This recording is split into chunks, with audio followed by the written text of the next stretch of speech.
Please help me." The scream ripped from Lily's throat as she burst into the parking lot. 12 years old, legs shaking, tears streaming down her face. Behind her, the black SUV rolled to a stop. The man inside smiled, patient, hungry. "Get in the car, sweetheart. Nobody's coming to save you." But Lily wasn't looking at him anymore. She was looking at the Hell's Angels, 7 bikers, death's head patches, the men every parent warned their children about. Lily ran straight toward them. "Please, he's going to take me! Please!" And 7 engines roared to life. The afternoon sun turned the Phoenix sky into sheets of burning copper. Lily Chen's sneakers slammed against the cracked pavement of Camelback Road, each step sending shockwaves of pain through her exhausted legs. 7 blocks. She had been running for 7 blocks. The black SUV stayed right behind her, crawling at walking speed, its engine purring like a predator, toying with wounded prey. She didn't need to look back anymore. She could feel it. She could hear the tires crunching over gravel and broken glass. "Come on, sweetheart." The voice floated from the SUV's open window. Smooth, patient, practiced. "Just get in the car. Your grandmother is worried about you." Lily's throat burned, her vision blurred at the edges. Sweat plastered her dark hair against her forehead, and her school backpack bounced violently against her spine with each desperate stride. She had heard that voice before. 3 days ago, outside Desert Ridge Middle School. The man had appeared out of nowhere, leaning against that same black SUV, smiling at her like they were old friends. "Lily Chen, right? Your grandmother sent me. She's feeling sick. Asked me to pick you up." Lily had frozen. How did he know her name? How did he know about Nai Nai? But something felt wrong. Something in his eyes. Something in the way his smile didn't quite reach them. "I should call her first," Lily had said, pulling out her phone. The man's smile had flickered. Just for a second. "There's no need for that, sweetheart. She's waiting." But Lily called anyway. And Nai Nai answered on the second ring perfectly fine, confused about why Lily was asking if she'd sent someone. When Lily looked up, the man was gone. The SUV had vanished. She told Mrs. Hammond, her homeroom teacher, the next morning. "Mrs. Hammond, there was this man yesterday. He knew my name. He said my grandmother sent him, but she didn't. He was waiting for me outside school." Mrs. Hammond had barely looked up from her grating. "Lily, honey, adults talk to children all the time. It doesn't mean anything sinister. You probably misunderstood." "But he knew my name. He knew where I live. Lily." Mrs. Hammond's voice turned sharp. "I have 32 students in this class. I don't have time for dramatic stories. If something actually happens, tell the principal. Otherwise, please take your seat." Lily had sat down, her face burning with shame and frustration. She told Nai Nai everything that night. Her grandmother's face went pale. "We call police," Nai Nai said, immediately reaching for the phone. The officer who came to their small apartment was polite but dismissive. He wrote down the details in a little notebook, nodding along, but Lily could see it in his eyes. He didn't believe her either. "Ma'am, without evidence of an actual crime, there's not much we can do," he told Nai Nai. "No license plate, no photos, just a man who talked to your granddaughter. Could have been anyone, a neighbor, a parent of another student." "He knew her name," Nai Nai insisted. "He knew where we live?" "That information isn't hard to find these days, ma'am. Social media school directories." The officer tucked his notebook away. "Look, just stay vigilant. Walk in groups. If he approaches again, try to get a photo or a license plate. Then we'll have something to work with." After he left, Nai Nai held Lily close. "I walk you to school tomorrow. Every day." "Nai Nai, you can't. You're back. The doctor said, I don't care what doctor said. But they both knew the truth. Nai worked 6 days a week at the dry cleaning shop on 7th Avenue. She left before Lily woke up and came home after dark. Her back had been getting worse for months. Walking Lily to school and back would destroy her. I'll be careful, Lily promised. I'll walk with other kids. I'll call you when I get home. For 2 days, the plan worked. Lily walked in the middle of large groups, stayed on busy streets, kept her phone in her hand at all times. Then came today. She had been 3 blocks from school when she spotted the black SUV parked on a side street. Her heart stopped. She changed direction immediately, cutting through the parking lot of a grocery store, moving fast, but trying not to run, trying not to draw attention. When she emerged on the other side, the SUV was waiting. That's when she ran. 7 blocks later, her body was giving out. Her legs felt like rubber. Each breath tore through her lungs like broken glass. And now the street was ending. A chain-link fence blocked her path surrounding some kind of abandoned construction site. To her right, a narrow alley disappeared between 2 buildings. To her left, the roar of motorcycle engines made her stumble. Lily's head snapped toward the sound. There, in the parking lot of a low brick building with barred windows, sat a row of gleaming motorcycles. Chrome and black leather everywhere. Men in vests with patches on their backs. A winged skull grinning from the center of each one. Hellsangels. Her grandmother's voice echoed in her memory. Those men, Lily, very dangerous. You see them, you cross the street. You understand me, you cross the street, and you don't look back. Behind her, the SUV's engine revved. The man's voice lost its patience. I'm done playing games, little girl. Get in the car. Now. Lily's feet stopped moving. Her chest heaved. The alley to her right was too narrow. He could trap her there easily. The fence ahead was too high to climb. The SUV blocked any retreat. That left only one option. She looked at the bikers again. 7 of them gathered in a loose circle, talking and laughing. One was older, maybe 60, with silver hair pulled back in a ponytail and ice-blue eyes that seemed to notice everything. Another was a woman dark-haired with tattoo sleeves covering both arms. A third was young and massive, cleaning his bike with careful precision. 10 seconds. Maybe less. Lily made her choice. Her legs carried her across the cracked pavement toward the parking lot. Every instinct her grandmother had drilled into her screamed to run the other direction. But Lily had learned something in her 12 years on Earth. Sometimes the thing that looks dangerous is safer than the thing that looks safe. The bikers noticed her approach immediately. Conversation stopped. Heads turned. The older man with the silver hair straightened, his ice-blue eyes narrowing. Lily's voice came out smaller than she wanted, choked with fear and exhaustion. Please, there's a man following me. He won't leave me alone. Please help me. The words hung in the desert air. For one terrible moment, nobody moved.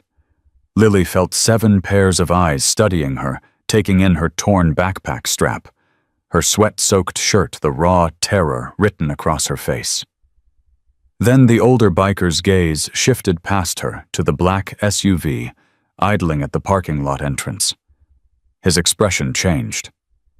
Rosa, he said quietly. Get her inside, now. The woman with the tattoo sleeves moved instantly, placing herself between Lily and the SUV. Come with me, honey.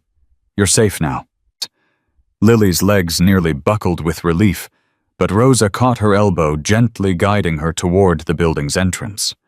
Behind them, she heard boots on pavement, the jingle of chains, the unified movement of men forming a wall between her and the car. It's okay, Rosa murmured. We've got you. Nobody's getting through those boys. Lily glanced back one last time. The older biker was walking toward the SUV flanked by 4 others. Their posture wasn't aggressive. Not yet. But there was something in the way they moved that made Lily think of wolves approaching prey. The SUV's engine revved once, twice. Then, with a screech of tires that echoed off the surrounding buildings, it reversed sharply and disappeared down Camelback Road.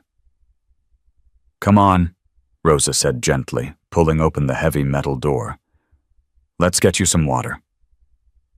The door closed behind them with a metallic clang that sounded to Lily's exhausted ears like the most beautiful sound in the world. She was safe, at least for now. The interior smelled like leather motor oil and something Lily couldn't quite identify. Maybe history. Maybe secrets. The main room was larger than she expected, with a long wooden bar against one wall, mismatched furniture scattered throughout, and walls covered with photographs, patches, and memorabilia from what looked like decades of brotherhood. Rosa guided her to a worn leather couch and disappeared through a doorway marked "Private." Lily sat rigidly on the edge of the cushion, her backpack clutched in her lap like a shield. Her heart was still racing, adrenaline making her hands shake. Through the front windows she could see the other bikers returning to the parking lot. They moved with casual confidence, but their eyes kept scanning the street. Watching. Protecting. Rosa returned carrying a bottle of water and a bag of chips.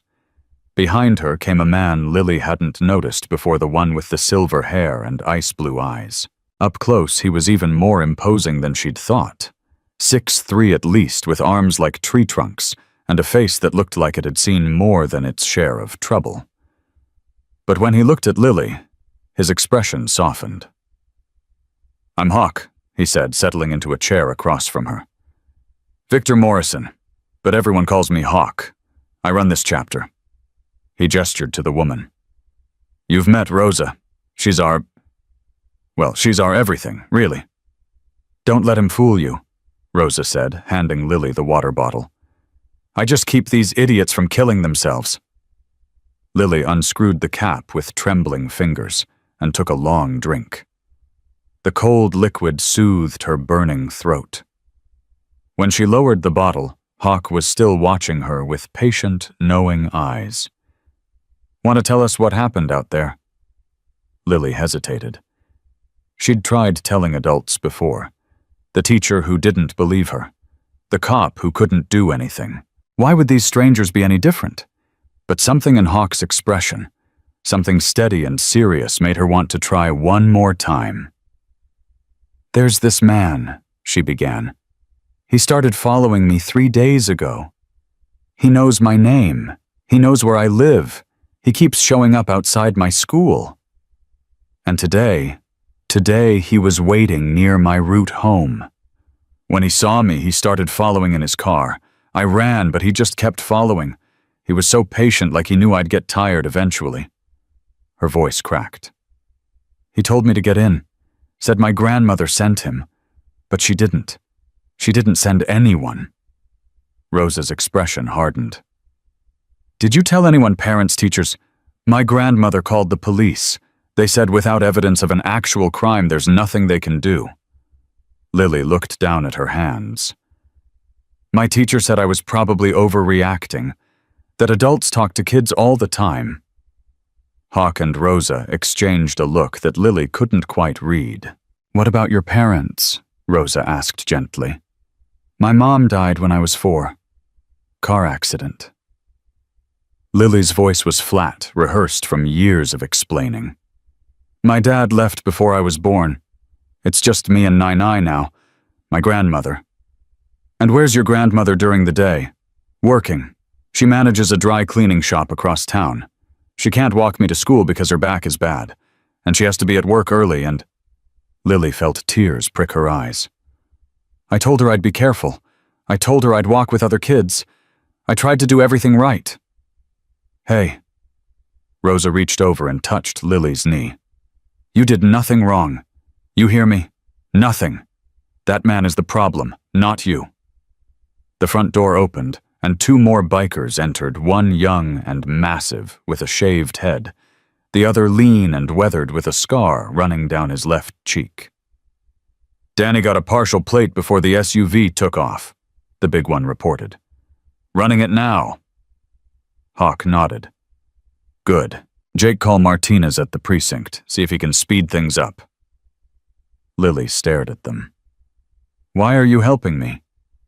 Everyone says you're—" She trailed off, suddenly aware of how rude the unfinished sentence sounded. Hawk's laugh was surprisingly warm. "Dangerous criminals. Yeah, I bet that's what they say." He leaned forward, elbows on his knees. "Here's the truth, kid. We've got our own code. Things we stand for, things we won't tolerate. And men who hurt kids—" His ice-blue eyes went cold. "That's at the top of our won't tolerate list. Way at the top." "Way at the top," Rosa confirmed. "You did the right thing coming to us," Hawk continued. "Took real courage. Most adults wouldn't have done what you did." Lily felt tears finally spill down her cheeks. The adrenaline was fading now, leaving exhaustion and delayed shock in its wake. "I didn't know what else to do. I just knew I couldn't let him catch me." "And you won't," Hawk's voice was firm. "Not while we're around. But we need to call your grandmother. Let her know you're safe." Lily's eyes widened. Oh no, she's going to be so worried. I should have been home an hour ago. She's probably calling everyone. She's probably— Easy!" Rosa was already pulling out her phone. "What's her number, honey?" Lily recited the digits through hitching breaths. As Rosa stepped away to make the call, she watched Hawk gesture to the other bikers. They gathered near the bar, speaking in low voices. She caught fragments. "Rotation schedule. Eyes on her street. Find this piece of garbage before he finds another kid."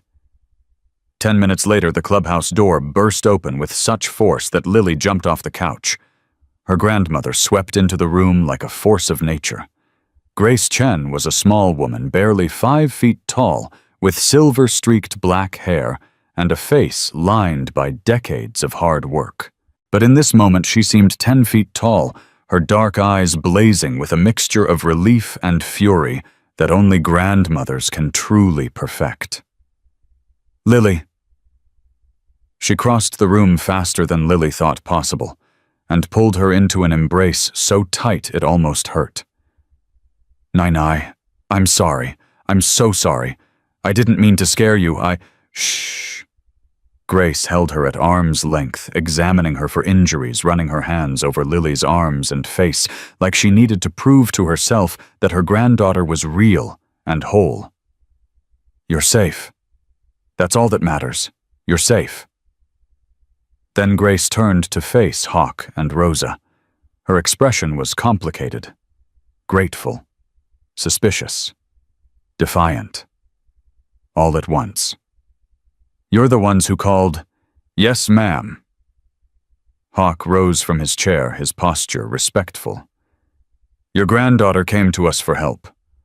A man was pursuing her." Grace's face went pale. "The same one, the black car." "Black SUV. Yes, ma'am. We got a partial plate. We're looking into it." "The police said—" "I know what the police said." Hawk's voice was gentle but firm. "And they're not wrong, exactly. Their hands are tied by rules and procedures." He paused. "We don't have that problem." Grace's eyes narrowed.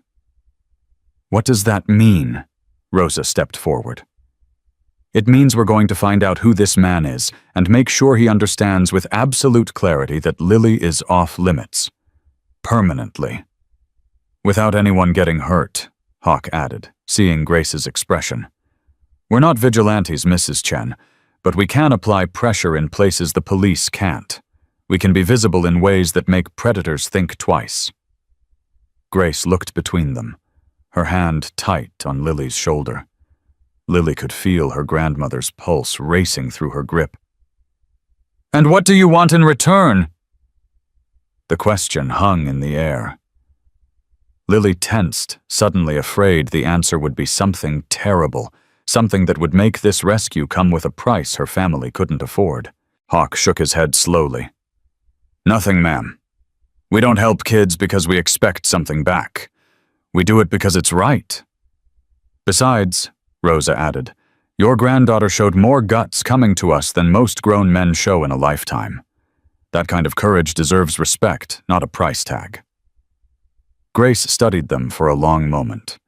Her experienced eyes searched for deception or hidden motives. Finally, she gave a single curt nod. Then I thank you. From my heart, I thank you. But Lily and I should go home now. We'll drive you, Rosa said immediately. And we'll have someone watching your street tonight, just in case this guy is stupid enough to show up. We don't need— Yes, you do. Hawk's voice left no room for argument. That man knows where you live. Until we're certain he's not a threat anymore, someone's going to be watching. It's not up for debate. Lily saw her grandmother's pride wrestling with practicality. Practicality won. Fine, Grace said, but just for a few days, until things settle down. However long it takes, Hawk corrected gently. However long it takes. As Rosa gathered her keys and the big biker Danny she'd learned headed outside to bring a truck around, Lily found herself lingering near the door. Hawk stood nearby, watching the street through the window. Mr. Morrison, Hawk is fine, kid. Hawk, she swallowed. Thank you for believing me. The old biker's expression softened. He turned to look at her directly, and Lily saw something in his ice-blue eyes that she hadn't expected. Pain. Old, deep, carefully buried pain. Always believe the kid, he said quietly. That's rule number 1. Adults lie all the time about everything. Kids hardly ever do, not about the stuff that matters. The police didn't believe me. My teacher didn't believe me. Then they weren't paying attention.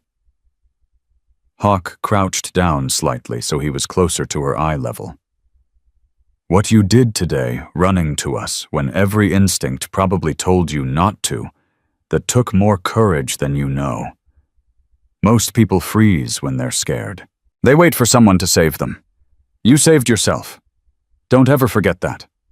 Lily felt something shift inside her chest.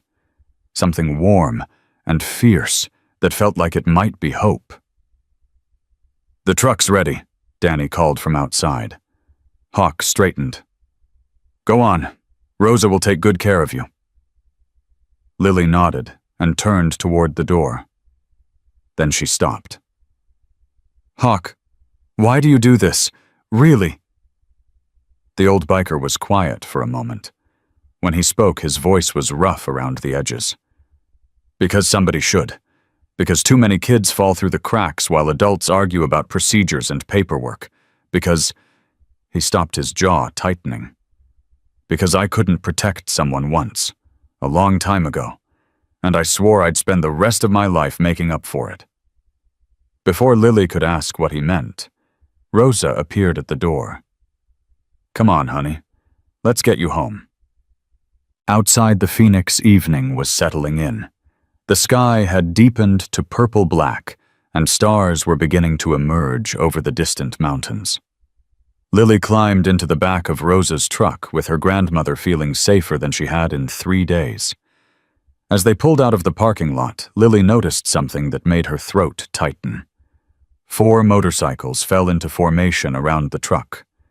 2 ahead, 2 behind. Their headlights cut through the gathering darkness like guardian spirits escorting them through the streets with silent vigilance.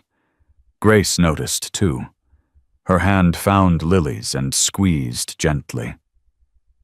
Sometimes, her grandmother murmured in Mandarin, angels come in the strangest forms. Lily nodded, too overwhelmed to speak.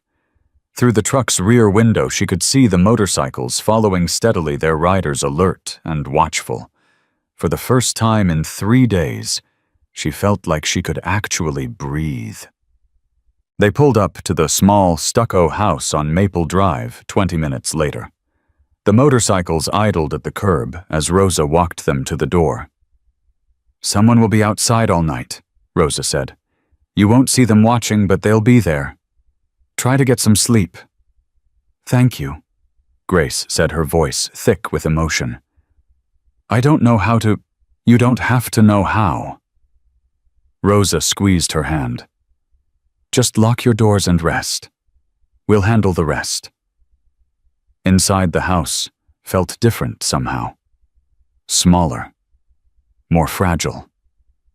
Lily stood in the middle of the living room, looking at the familiar photographs on the walls, the jade Buddha on the shelf by the window, the worn couch where she and Nai watched their favorite shows.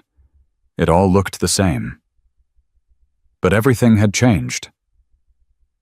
"Eat something," Grace said, already moving toward the kitchen.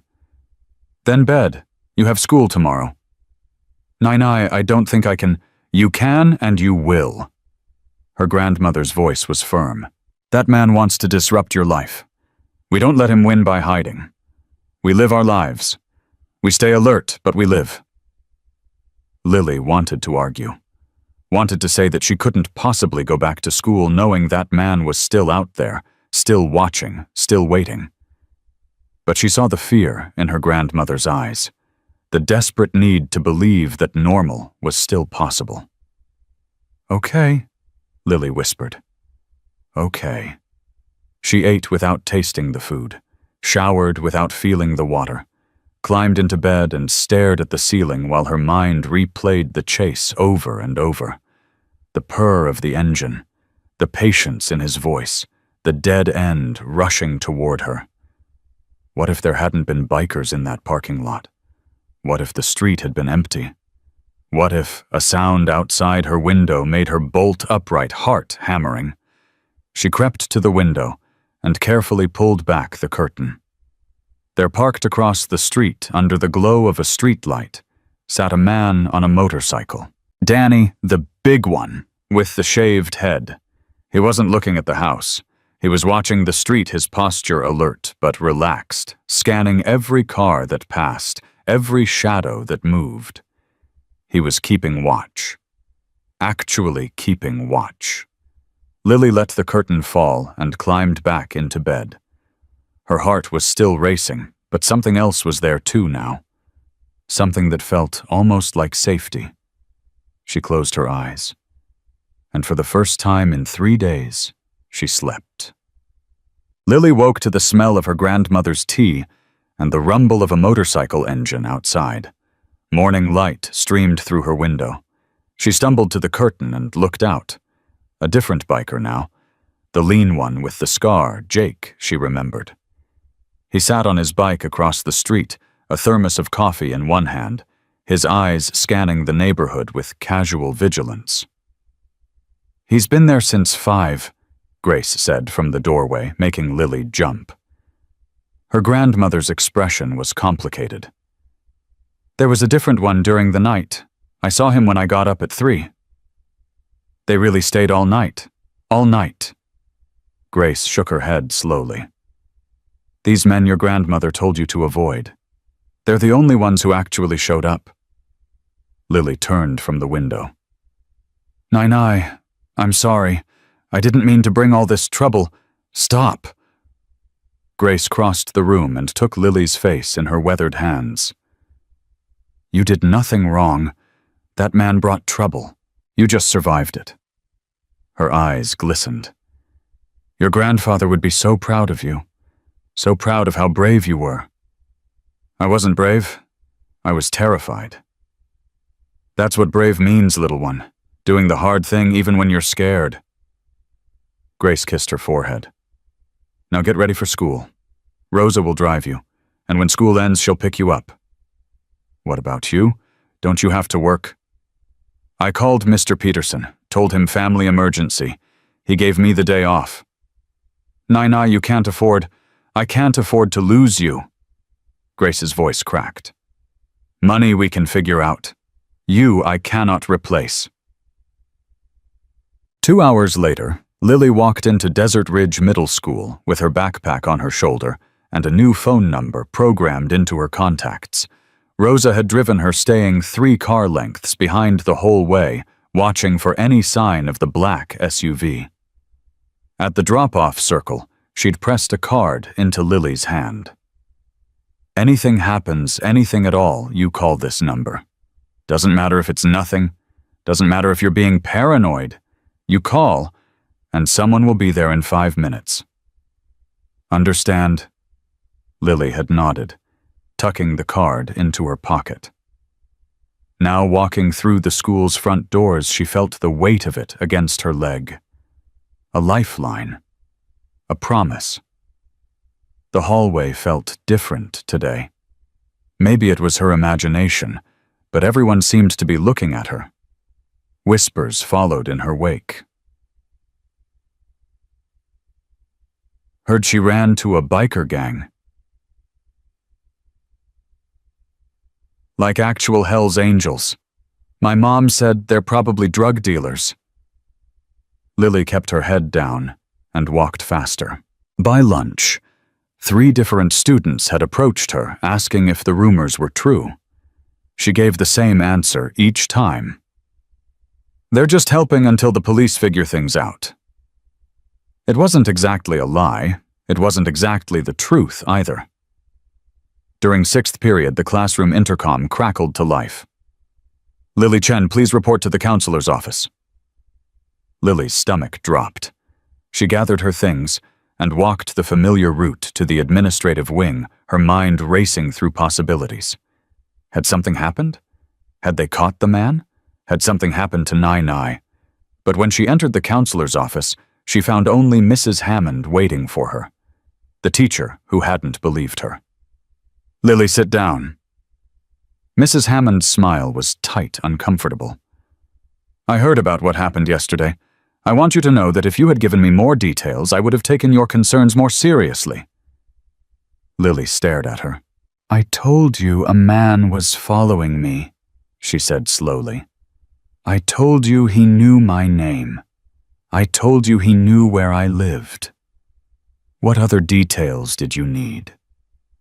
Mrs. Hammond's smile faltered. Well, sometimes children misinterpret adult friendliness as something more sinister.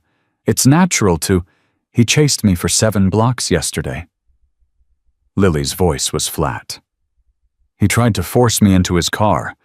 That's not misinterpretation. That's danger. Of course. You're absolutely right. I just want you to know that you can always come to me to the school for help. You don't need to involve outside elements. You mean the bikers? I mean anyone who isn't trained to handle these situations properly.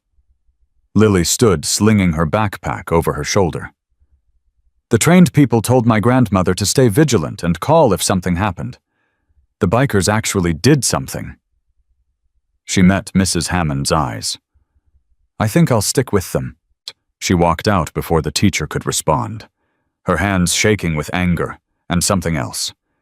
The realization that sometimes the adults who were supposed to protect you wouldn't, and you had to find protection somewhere else.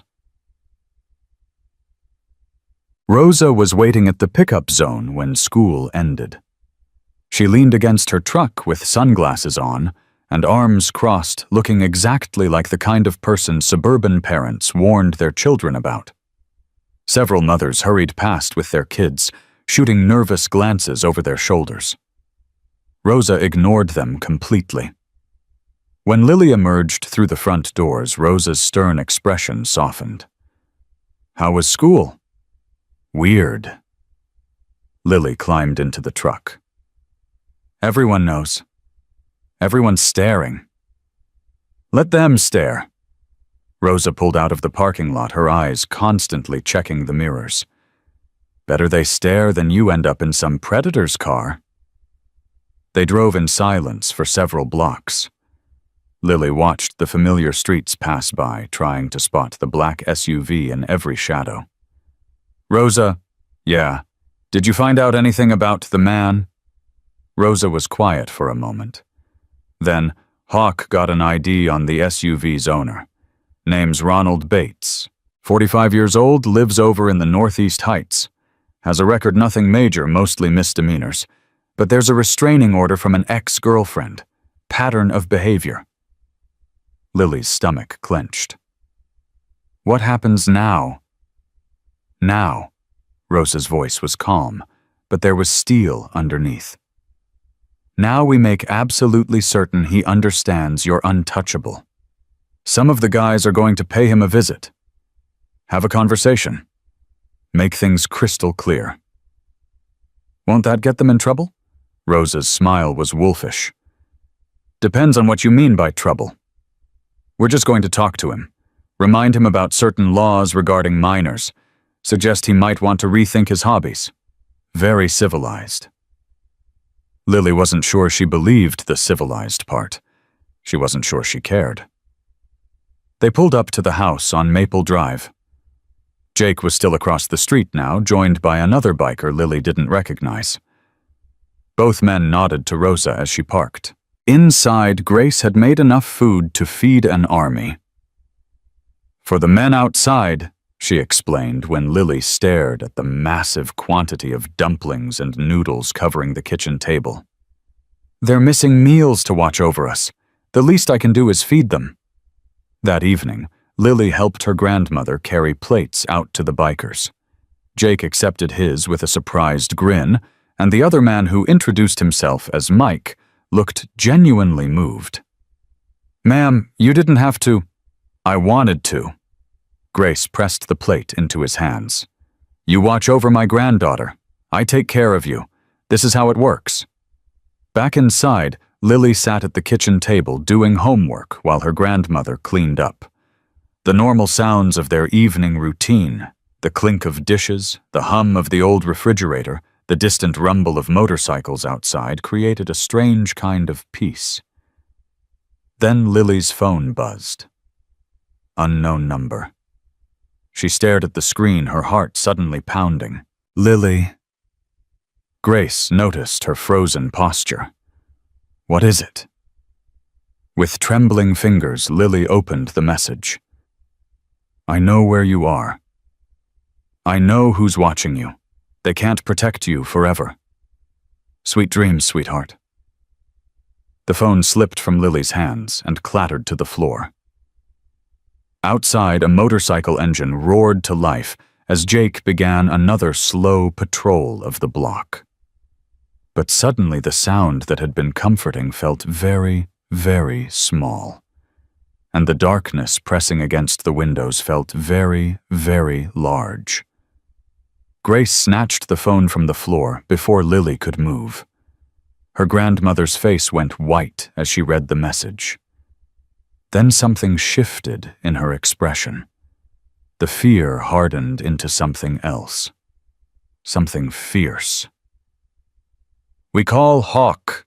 Now." "Nine, maybe it's just, now, Lily." Rosa answered on the second ring. Within 15 minutes, 3 motorcycles roared up to their small house on Maple Drive. Hawk was first through the door, followed by Danny and Jake. "Show me," Hawk said. Grace handed him the phone. His ice blue eyes scanned the message, and Lily watched his jaw tighten. "Danny traced this number." "Already on it." Danny was typing rapidly on his own phone. "Burner most likely, but I've got contacts who can dig deeper." "He knows where we live." Grace said, her voice trembling despite her efforts to stay calm. "He knows you're watching. How does he know?" "He's been watching us watch you." Hawk's voice was grim. "Probably drove by a few times, saw the bikes. Doesn't take a genius." "So what do we do?" Lily asked. "We can't stay locked inside forever." Hawk crouched down to her level, his expression serious but steady. "No, you can't, and you won't have to. This message," he held up the phone. "This is fear talking. He's trying to scare you because he knows we're here.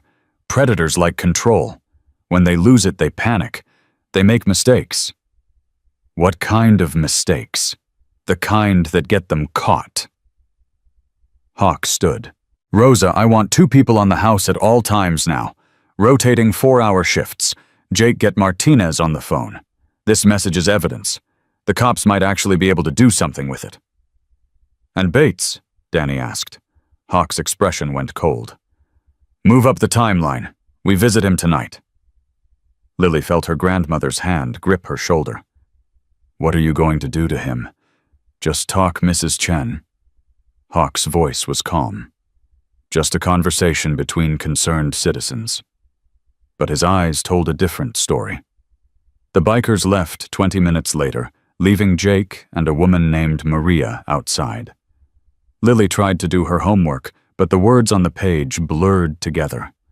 Every shadow outside the window made her flinch. Every car that passed made her hold her breath. At 9 o'clock, her grandmother's phone rang.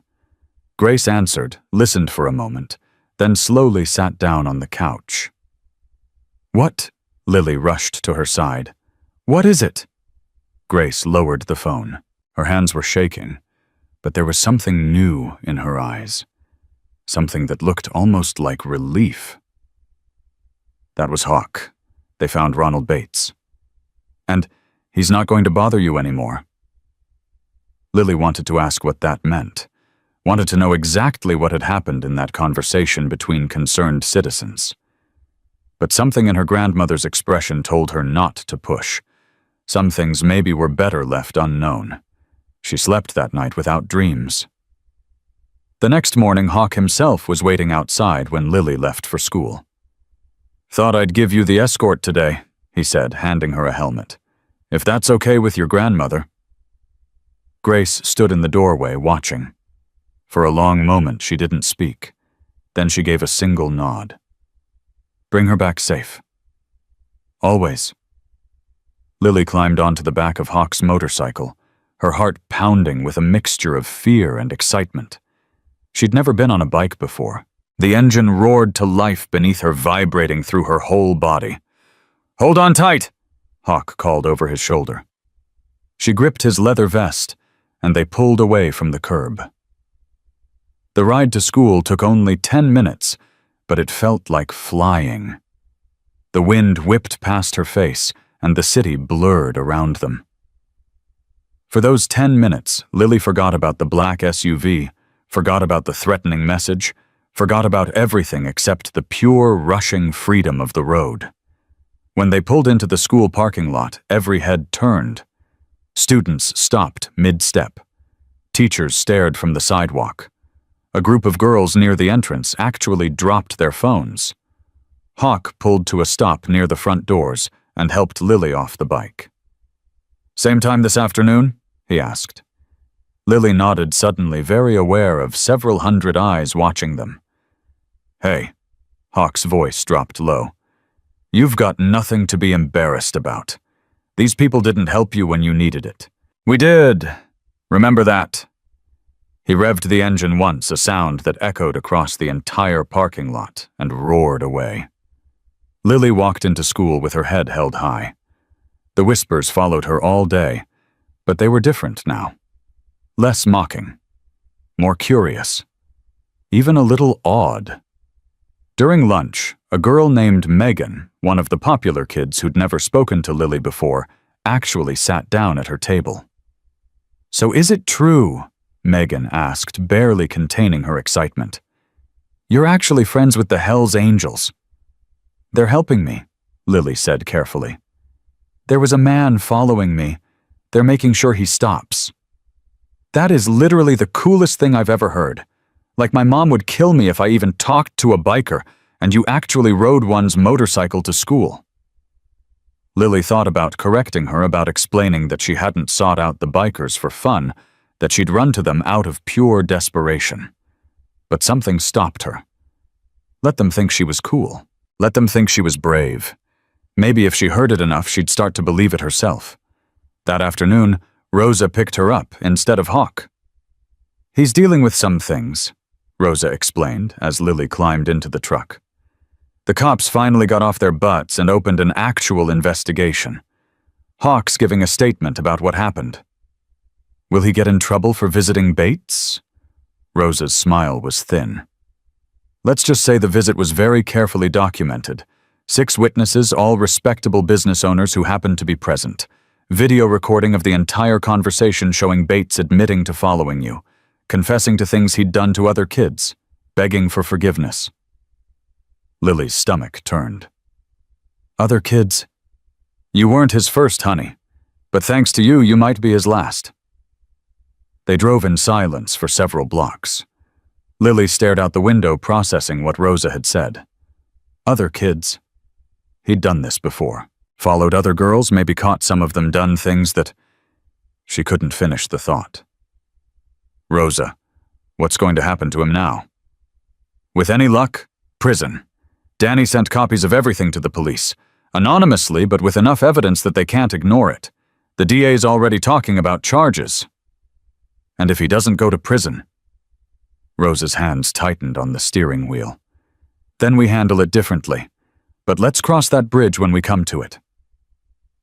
When they arrived at the house, Grace was standing on the front porch with a strange expression on her face. Lily, there's someone here to see you. Lily's heart dropped.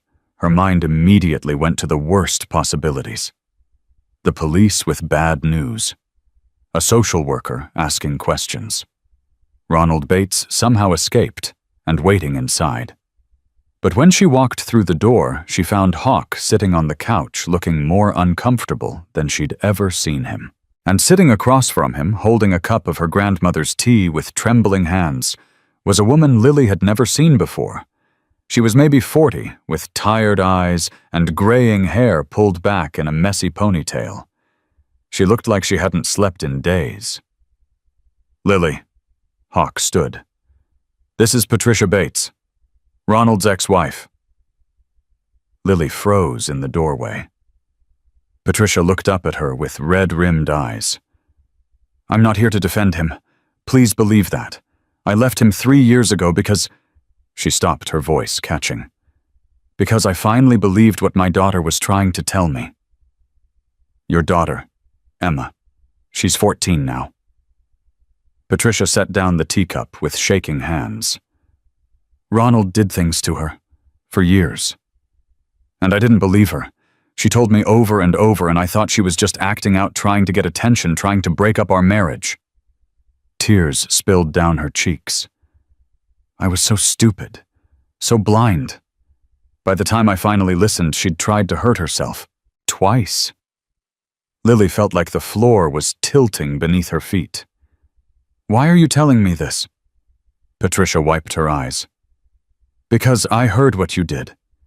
How you ran to these men for help instead of freezing. How you kept trying to tell adults what was happening even when they didn't believe you. She stood and crossed the room, stopping a few feet from Lily. I wanted you to know that you're not alone, that it wasn't your fault, and that your courage asking for help when everyone told you it was nothing that might have saved other girls from what happened to Emma. I don't feel courageous, Lily whispered. I just felt scared. That's exactly what courage is, sweetheart.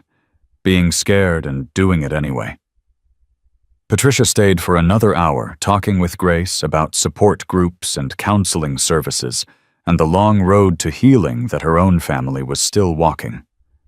She gave Lily her phone number. If you ever need to talk to someone who understands, call me. Day or night. Emma would want me to help if I can. After she left, Lily sat on the couch staring at the phone number written on a scrap of paper. You okay? Hawk asked quietly. I don't know. She looked up at him. Is this real?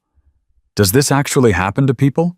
Men like him going after kids, and nobody believing the kids when they try to tell more than you'd ever want to know. Hawk's voice was heavy. The system's broken, Lily. Has been for a long time. Cops can't act without evidence. Schools don't want the liability. Parents don't want to believe their neighbors could be monsters. He paused. That's why we do what we do. Because somebody has to fill the gaps. But you're... She stopped herself. Criminals. Hawk almost smiled. Yeah, some of us have records, done time, made mistakes. But here's the thing about second chances. Once you get one, you spend the rest of your life trying to deserve it. Is that why you protect kids, because someone gave you a second chance? Hawk was quiet for a long moment. Then he reached into his vest and pulled out a worn photograph. This is Marcus. Lily looked at the picture. A boy, maybe 16, with Hawk's same ice blue eyes and a smile that seemed to light up the frame. He was my son. 16 years old, strong as an ox, smartest kid in his class. Hawk's voice caught. He was walking home from baseball practice. 3 blocks. That's all. 3 blocks from the field to our house. What happened? Man in a van. He just... Hawk stopped, took a breath. By the time they found Marcus, it was too late. 3 days. That's how long it took. 3 days while I was sitting in a prison cell for a stupid bar fight, completely useless. Lily felt tears burning her eyes. I'm so sorry. Me too, kid. Every day. Hawk tucked the photo back into his vest. After I got out, I had a choice. Let the anger eat me alive, or do something with it. I chose to do something. He met her eyes. Every kid we protect, that's Marcus's legacy. His memory keeping other kids safe. It doesn't bring him back, but it means he didn't die for nothing. Lily crossed the room and hugged him. The big biker stiffened in surprise, then slowly, carefully wrapped his arms around her. Thank you, she whispered, for telling me. Thank you for listening. When she pulled back, Hawk's eyes were bright with unshed tears. Get some rest, he said gruffly, clearing his throat. Tomorrow's a new day. The days that followed settled into a strange new routine. Every morning a different biker escorted Lily to school. Sometimes it was Rosa in her truck, sometimes Jake on his motorcycle. Once Danny showed up in a perfectly restored 1967 Chevelle that made every car enthusiast in the parking lot lose their minds. Every afternoon someone picked her up. Every night someone watched the house. Grace started cooking massive quantities of food, sending plates out to whoever was on duty. The bikers started bringing gifts in return flowers for Grace's garden books. They thought Lily might like a jade bracelet that made Grace cry when she opened the box. At school, the whispers transformed. Lily Chen, the quiet girl nobody noticed, became Lily Chen, the girl with the biker bodyguards. Kids who'd never spoken to her suddenly wanted to be her friend. Teachers who'd dismissed her concerns now went out of their way to ask if she was okay. It's weird, Lily told Rosa during one of their afternoon drives. Everyone's being so nice to me now. Where was this before? People are cowards, Rosa said bluntly. They like to be on the winning side. Before you were a scared kid with a problem nobody wanted to deal with. Now you're a scared kid with powerful friends. Makes all the difference. That's depressing. That's reality. The trick is finding the people who'd stand by you even if you had nothing. Those are the ones worth keeping. Like you guys, Rosa smiled. Like us. On day 12, everything changed again. Lily was in her room doing homework when she heard her grandmother cry out. She ran to the living room and found Grace standing at the window phone, pressed to her ear, tears streaming down her face. Nai, what's wrong? What happened? Grace lowered the phone. Her hands were shaking so badly she almost dropped it. They arrested him. Ronald Bates. The police arrested him this morning. That's good, right? That's what we wanted. There's more. Grace sat down heavily on the couch. They found things on his computer. Pictures, videos, other children. Her voice dropped to a whisper. He's being charged with things that will put him away for decades. Lily felt dizzy. She sat down next to her grandmother, her mind struggling to process what she was hearing. So it's over! He can't hurt anyone anymore. He can't hurt you anymore. He can't! Grace's composure finally broke.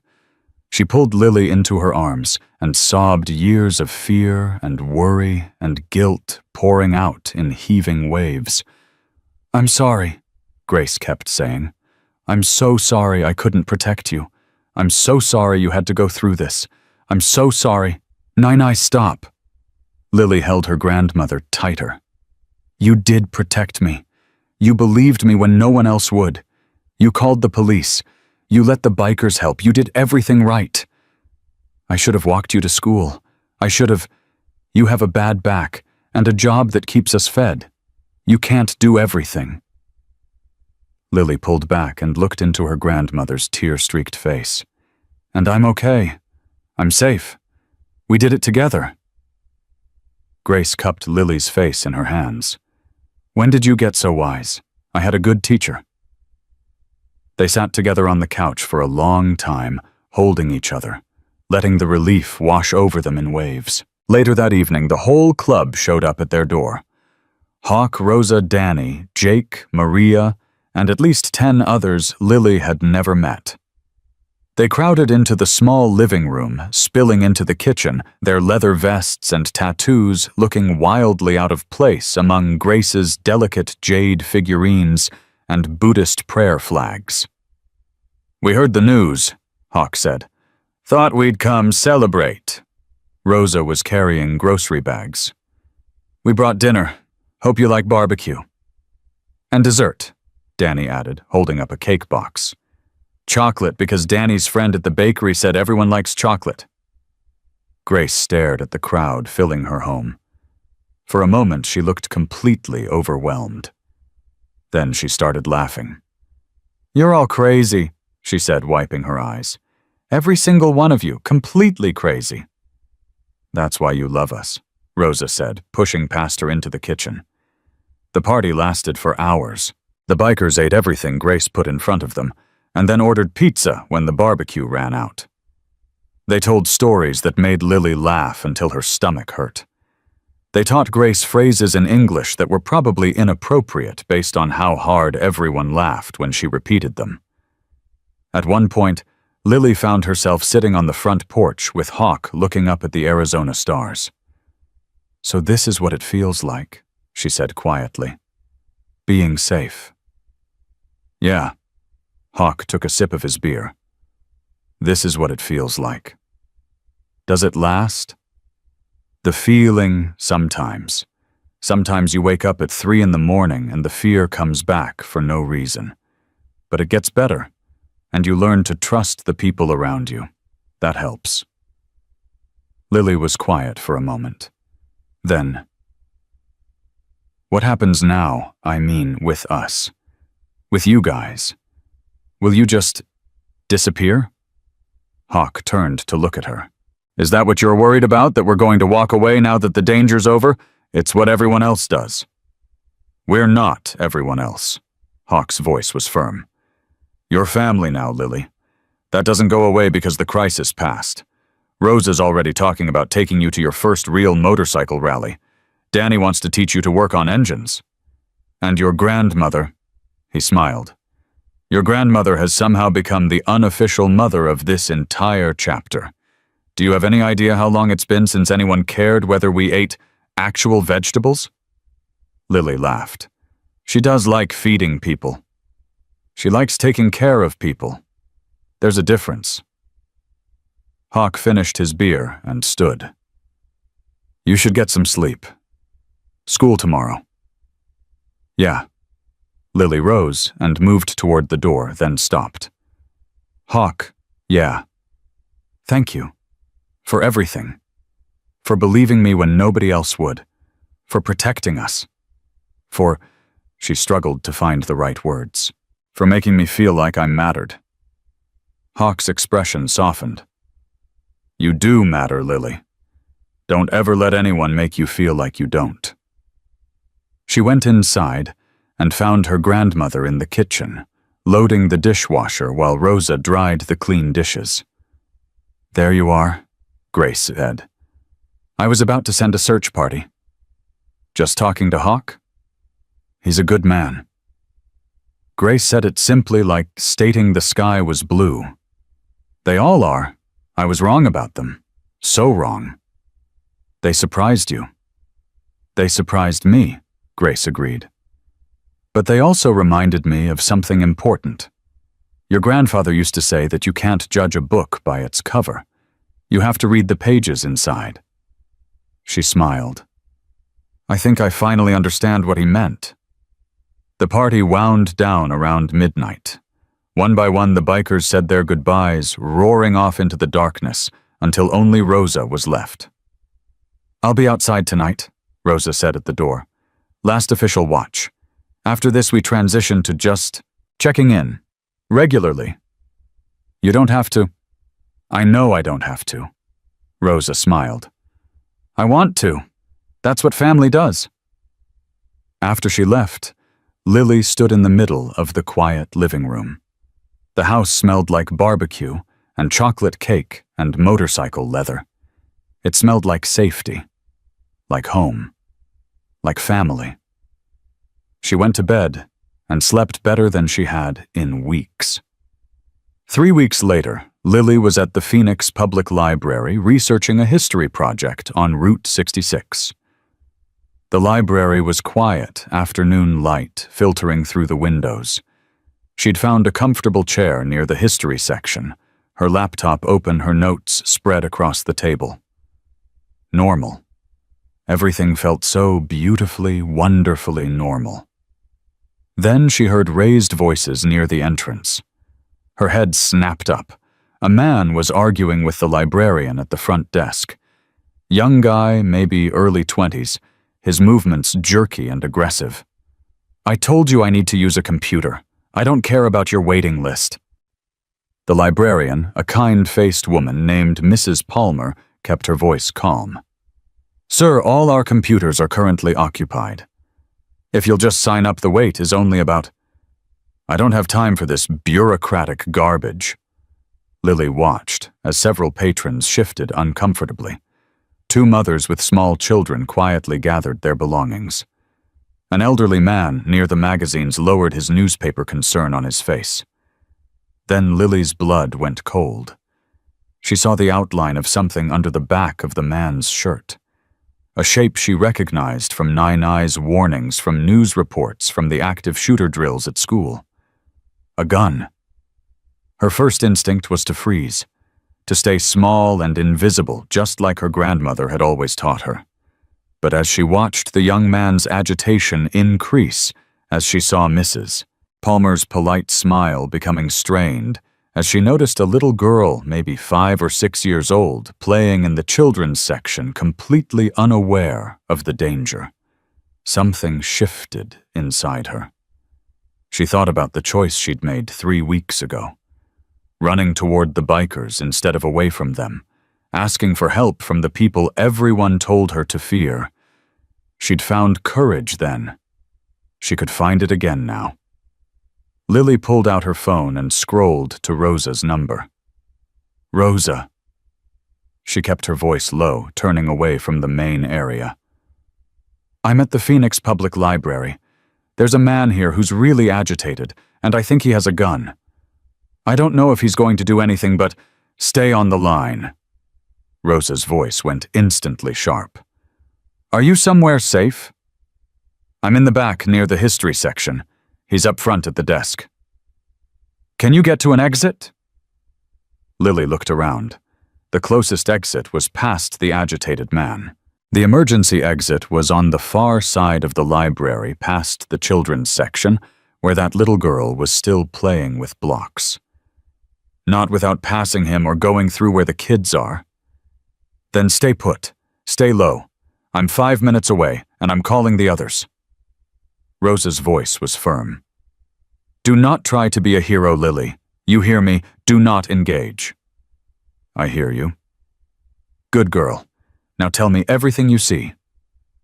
Lily provided details in a whisper. The man's appearance, young, disheveled, wearing a faded army jacket. His behavior pacing, now running his hands through his hair, muttering to himself. The layout of the library, the desk where Mrs. Palmer was trying to calm him, the emergency exits.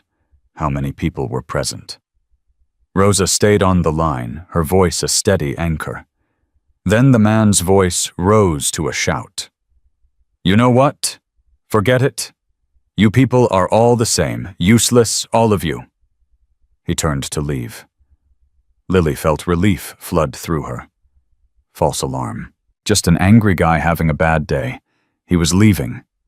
Everything was fine. Then the little girl in the children's section dropped a book. The loud thud made the man spin around. His hand moved to the small of his back. Time seemed to stop. Lily saw his face confused, frightened, angry. Saw his hand gripping something under his shirt. Saw the little girl looking up with wide, innocent eyes, not understanding why the angry man was staring at her. "Everyone down!" The shout came from the library entrance. Hawk, Rosa, and Danny burst through the doors, moving with the kind of coordinated precision that spoke of years working together. They weren't holding weapons, but their presence transformed the space instantly. "Hands where we can see them!" Hawk's voice was a command. "Right now!" The young man froze his hand, still on his weapon. Lily could see the calculation in his eyes. Fight or flight. Escalate or surrender. Rosa was already moving toward the children's section, putting herself between the little girl and the threat. Danny circled left, cutting off the back exit. Hawk stood center, blocking the front door. "Son?" Hawk's voice dropped to something almost conversational. "I can see you're having a bad day. Hell, we've all had bad days. But this doesn't have to get worse. Take your hand off that weapon and let's talk." "You don't understand." The young man's voice cracked. "I lost my job. My girlfriend left. I got evicted this morning. I just needed to check my email, see if anyone responded to my applications. And they won't even let me use a computer without—" "I understand." Hawk took a slow step forward. "Better than you know. I've been where you are, lower than where you are. But pulling that weapon that turns a bad day into a life sentence, or worse, don't do that to yourself." Lily watched from behind a bookshelf, her phone still connected to the call. She could hear sirens approaching. Someone must have called 911. "My daughter died." Hawk's voice was quiet now, almost gentle. "Murdered when she was 16. I spent years angry, years wanting to hurt someone, anyone, just to make the pain stop. You know what I learned?" The young man's hand trembled on the weapon. "What? Hurting people doesn't stop the pain. It just spreads it around. Creates more broken people, more angry people, more people looking for someone to blame." Hawk took another step forward. "Let me help you instead. That's what we do. We help people who've run out of options." The next few seconds stretched into eternity. Then slowly the young man's hand dropped away from his waistband. His shoulders slumped, his face crumpled. "I'm so tired," he whispered. "I'm so tired of everything being hard."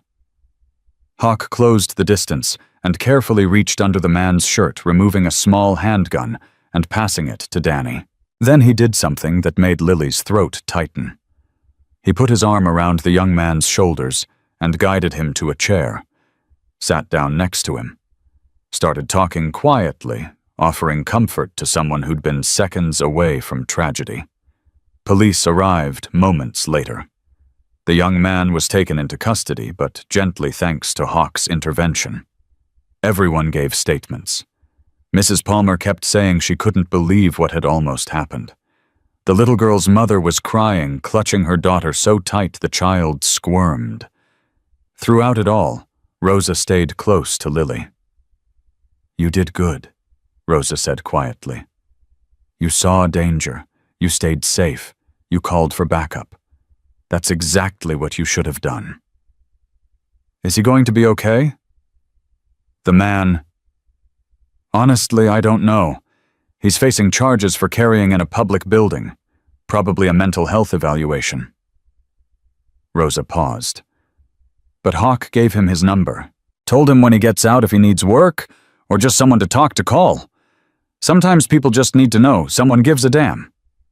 Lily thought about that. About second chances. About how Hawk had seen something of himself in that desperate young man. Later, after the police had finished, and the library had closed early, Lily found Hawk standing outside looking up at the Arizona sky. "You saved everyone today," she said. "No." Hawk shook his head. "You saved everyone today. You saw the danger when no one else did. You called for help. You probably saved lives, Lily. Don't forget that." "I just did what you taught me." Hawk smiled. "Then I guess I'm a pretty good teacher." Lily thought about everything that had happened. About running to the bikers 3 weeks ago. About the fear that had gripped her for days. About the relief when Bates was arrested, and the terror when she'd seen the gun in the library. About the family she'd found in the most unexpected place. "Hawk, can I ask you something? Anything? Is this what it means to be brave? Seeing bad things happen, and doing something about it even when you're scared?" Hawk was quiet for a moment. Then he nodded. "That's exactly what it means. And you, Lily Chen, are one of the bravest people I've ever met." For the first time in a long time, Lily believed him. The news about the library incident spread through Phoenix like wildfire. Lily's phone buzzed constantly with messages from classmates she'd barely spoken to before. Local news stations called her grandmother's house 3 times before Grace finally unplugged the landline. A reporter from Channel 5 actually showed up at their door, camera crew in tow, asking for an interview with the brave young girl who helped prevent a tragedy. Grace sent them away with a string of Mandarin that Lily suspected wasn't entirely polite. "Vultures," her grandmother muttered, slamming the door. "They didn't care when you were being chased. Now suddenly you're interesting." But the attention wasn't all bad. 2 days after the library incident, Principal Morrison, no relation to Hawk despite the shared last name, called Lily into his office. She walked in expecting trouble, half convinced someone had complained about her biker friends. Instead, she found the principal smiling. "Lily, I wanted to personally commend you for your actions at the library. Quick thinking, staying calm under pressure, alerting the right people. You showed remarkable courage. I just called my friends. Friends who happen to be in a position to help. That's not luck, that's judgment." Principal Morrison leaned forward. "I also wanted to apologize. I've been reviewing how your initial concerns about the man following you were handled. Mrs. Hammond's response was inadequate. She's been placed on administrative leave pending a review of her conduct." Lily stared at him. "She's in trouble because of me. She's in trouble because she failed a student in need. That's not your fault. That's hers." The principal's expression softened. "I want you to know that this school takes student safety seriously. What happened to you being dismissed, being told you were overreacting, that should never have happened. I'm implementing new protocols to ensure it doesn't happen again." Lily didn't know what to say. For weeks, she'd felt invisible, unheard. Now suddenly, everyone wanted to listen. "Thank you," she finally managed. "That means a lot. Thank you, Lily, for not giving up, for finding help even when the adults around you failed." Principal Morrison stood and extended his hand. "You're an extraordinary young woman. Don't let anyone tell you otherwise." She shook his hand, still feeling slightly dazed, and walked out of the office into a hallway full of students who parted for her like she was someone important. Maybe she was. That evening, Hawk called with news. "The DA wants to meet with you. About Bates." Lily's stomach dropped. "What? Why?" "They're building the case against him. The evidence we gathered, the confession, the stuff they found on his computer, it's solid. But they want testimony from his victims. That includes you." Victims. The word felt strange in her mouth. Heavy. He never actually. He stalked you. He terrorized you. He made you fear for your life. Hawk's voice was gentle, but firm. That makes you a victim, Lily. There's no shame in it. But I got away. Those other girls on his computer, they didn't get away. What I went through isn't the same. Trauma isn't a competition. What happened to you was real. Your fear was real. And your testimony could help put him away for a very long time. Hawk paused. But it's your choice. Nobody's going to force you to testify. If you're not ready, you're not ready. Lily was quiet for a long moment. She thought about Patricia Bates crying in their living room talking about her daughter Emma. She thought about the other girls whose faces she'd never seen, whose names she'd never know who'd suffered because adults didn't believe them or didn't care. When's the meeting? Tomorrow afternoon. I can go with you if you want. Yeah. Lily's voice was small, but steady. Yeah, I want that. The DA's office was downtown, in a building that seemed designed to intimidate. Lily walked through the revolving doors with Hawk on one side and Grace on the other, feeling like she was heading into battle. Assistant District Attorney Sarah Chen. No relation, she clarified with a warm smile, met them in a conference room on the 4th floor. She was younger than Lily expected, maybe mid-30s, with sharp eyes, and a handshake that meant business. Thank you for coming, Lily. I know this isn't easy. It's fine. It wasn't fine. Lily's palms were sweating, and her heart was racing, but she'd learned something about bravery over the past few weeks. Sometimes you just had to pretend until it became real. I want to walk you through what testifying would involve. The process, the timeline, what to expect in the courtroom. Sarah opened a folder on the table. Ronald Bates is being charged with multiple counts of stalking, harassment, attempted kidnapping, and possession of child exploitation material. Based on the evidence, we're confident we can secure a conviction. Then why do you need me?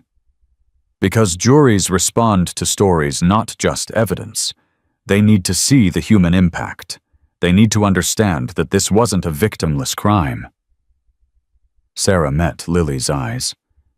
Your testimony would help them understand what it feels like to be hunted, to be dismissed, to have to run to strangers for protection because the people who should have helped you didn't. The bikers, Grace said quietly. You want her to talk about the bikers? I want her to tell the truth about what happened, all of it. Sarah's gaze shifted to Hawk. Including the role your organization played in protecting her and gathering evidence. Hawk's expression was unreadable. That could be complicated. It could be, or it could be powerful. Sarah leaned forward. Look, I'm not naive. I know who the hellsangels are. I know your reputation, but I also know what you did for this girl. And I know that story could resonate with a jury in ways that pure evidence never could. She turned back to Lily. A 12-year-old girl failed by every institution that should have protected her runs to a motorcycle club for help. And they help. They believe her when no one else would. That's not just a story about one predator. That's a story about how we fail children and who steps up when we do. Lily thought about Mrs. Hammond telling her she was overreacting. About the police officer with his little notebook explaining that there wasn't much they could do. About the fear that had consumed her for days, while everyone around her shrugged and looked the other way. I'll do it, she said. Grace squeezed her hand. Hawk nodded once, his expression proud. Good. Sarah smiled. We have a lot of work to do. The weeks that followed were intense.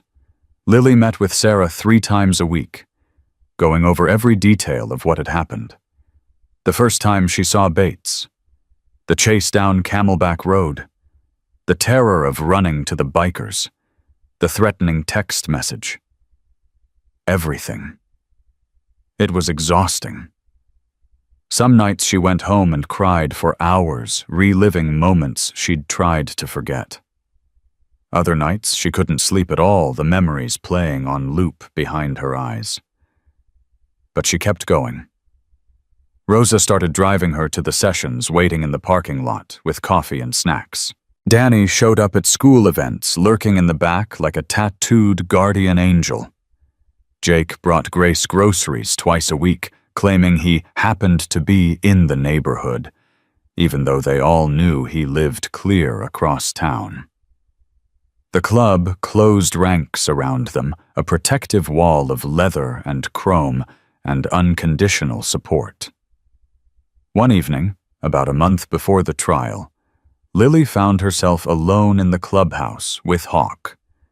The others had gone on a run, leaving the two of them in comfortable silence. "Can I ask you something?" Lily said. "You can always ask." "The man at the library, the one with the gun, did he ever call you?" Hawk's expression shifted. "He did, actually. Called from county lockup about a week after they booked him. Name's Tyler. 23 years old, former Army, 2 tours in Afghanistan. Came home to nothing, no job, no support, no one who gave a damn. The system chewed him up and spit him out." "Is he okay?" "Getting there. I connected him with some guys I know at the VA. They're working on his case, trying to get him the benefits he earned. He's facing charges for the library thing, but his lawyer thinks they can plead it down to something manageable." "You're helping him." "After what he almost did." Hawk was quiet for a moment. 20 years ago, that could have been me. Angry, broken, looking for someone to blame. The only difference between me and Tyler is that I found the club before I did something I couldn't take back. He met Lily's eyes. "Everyone deserves a second chance, Lily. Everyone. The world would be a better place if more people believed that." Lily thought about that for a long time after she went home. The trial date arrived faster than Lily expected. She woke that morning to the smell of Grace's cooking and the weight of dread in her stomach. Her grandmother had laid out her best dress, a simple navy blue that made her look older than 12. Professional. Serious, like someone who should be believed. "You don't have to do this," Grace said for the 100th time. "We can tell them you changed your mind. No one would blame you." "I would blame me." Lily straightened her collar in the mirror. "Those other girls, the ones on his computer, they never got to tell their stories. They never got to look him in the eye and say what he did was wrong. I can do that. I have to do that." Grace's eyes glistened. "Your grandfather would be so proud of you." "I know." Lily turned and hugged her grandmother. "I'm proud of me too." The drive to the courthouse felt like traveling to another planet. Lily sat in the back of Rosa's truck, watching the familiar streets of Phoenix pass by, wondering if she'd feel different when this was over, wondering if she'd ever feel normal again. And then she saw them. 12 motorcycles arranged in perfect formation in the courthouse parking lot, chrome gleaming under the morning sun. Riders standing at attention, their colors bright against the gray concrete. Lily's throat tightened. "Surprise," Rosa said softly. Hawk led the group flanked by Danny, Jake, Maria, and 8 others Lily had come to know over the past months. They'd dressed up clean jeans, polished boots, button-down shirts under their vests, respectable and intimidating in equal measure. Hawk approached with a small bouquet of sunflowers. "Thought you might want some backup." Lily felt tears prick her eyes. "You came. All of you." "Of course we came. Your family." Sarah Chen appeared from the courthouse entrance, her expression shifting from professional calm to surprise when she saw the assembled bikers. "Ms. Chen, these are friends of Lily's. They'd like to be present in the courtroom." Sarah looked at the group, the leather, the tattoos, the hard faces, and something flickered in her eyes. Calculation, maybe, or understanding. "The courtroom is open to the public," she said finally, "but I expect appropriate behavior." "You have our word," Hawk replied. Inside the courthouse was a maze of marble and anxiety. Lily followed Sarah through security up an elevator down a long hallway that smelled like floor polish and fear. The courtroom was smaller than she'd imagined. Rows of wooden benches, a raised platform for the judge, 2 tables facing each other like opposing armies, and there at the defense table sat Ronald Bates. Lily's step faltered when she saw him. He looked different than she remembered. Smaller somehow. His orange jumpsuit hung loose on his frame, and his face had the gray, hollow look of someone who hadn't seen sunlight in months. Shackles clinked at his wrists and ankles when he moved. But his eyes were exactly the same. That patient, predatory gaze that had haunted her nightmares for weeks. He looked up as she entered. Their eyes met. And Lily saw something she hadn't expected. Fear. He was afraid of her. The realization hit like lightning. This man who had terrorized her, who had chased her through the streets, who had made her feel small and helpless and alone, he was sitting in chains facing decades in prison, and she was the one who put him there. She straightened her spine and walked past him without flinching. The bikers filed in behind her, filling an entire row at the back of the courtroom. When Bates turned and saw them 12 hard faces staring back with expressions of cold promise, what little color remained in his face drained away. He quickly looked back at the table. The trial proceeded. Other victims testified first. A woman named Jennifer, who'd been stalked by Bates 5 years ago before he escalated. A girl named Michelle, now 16, who'd been one of the faces on his computer. Their stories were heartbreaking, their courage extraordinary. Lily listened to every word, tears streaming silently down her cheeks. Rosa reached forward from the row behind and squeezed her shoulder. Then, it was Lily's turn. Walking to the witness stand felt like walking through water. Everything was slow, surreal, terrifying. The bailiff swore her in. She sat down, gripping the arms of the chair to keep her hands from shaking. Sarah approached with a gentle smile. "Lily, can you tell the court what happened on April 15th of this year?"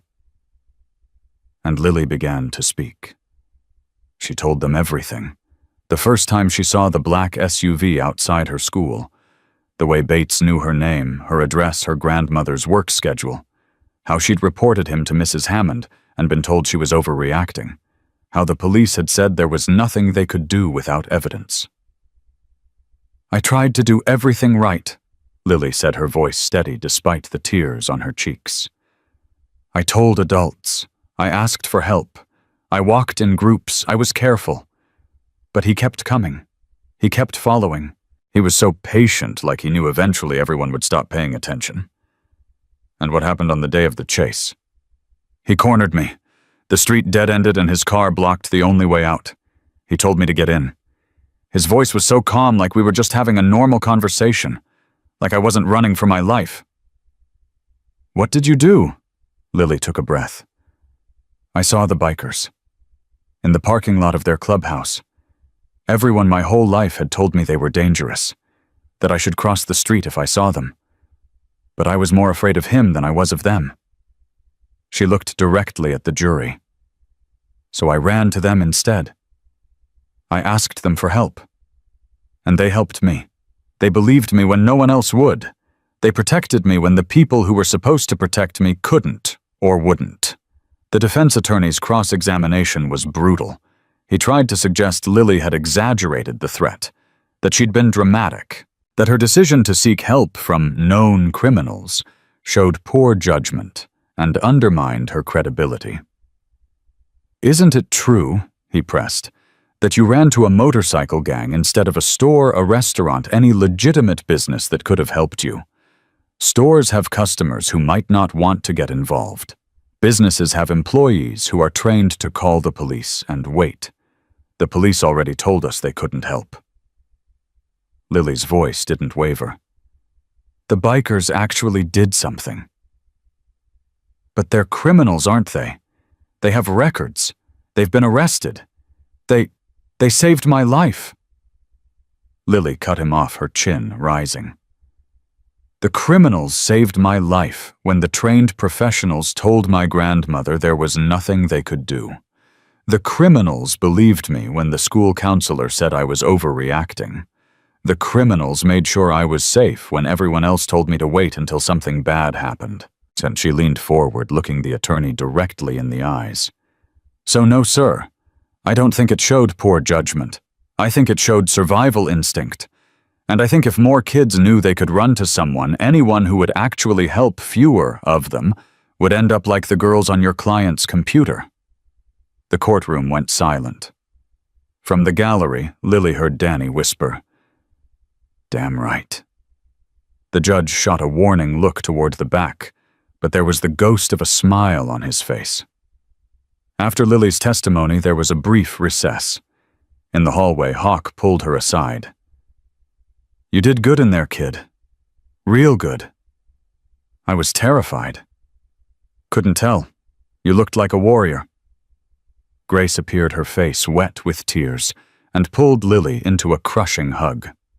"I am so proud of you, so proud. Your grandfather is watching from heaven, and he is so proud." The verdict came 2 days later. Guilty on all counts. Ronald Bates would spend the next 25 years in prison, with lifetime registration as a sex offender to follow.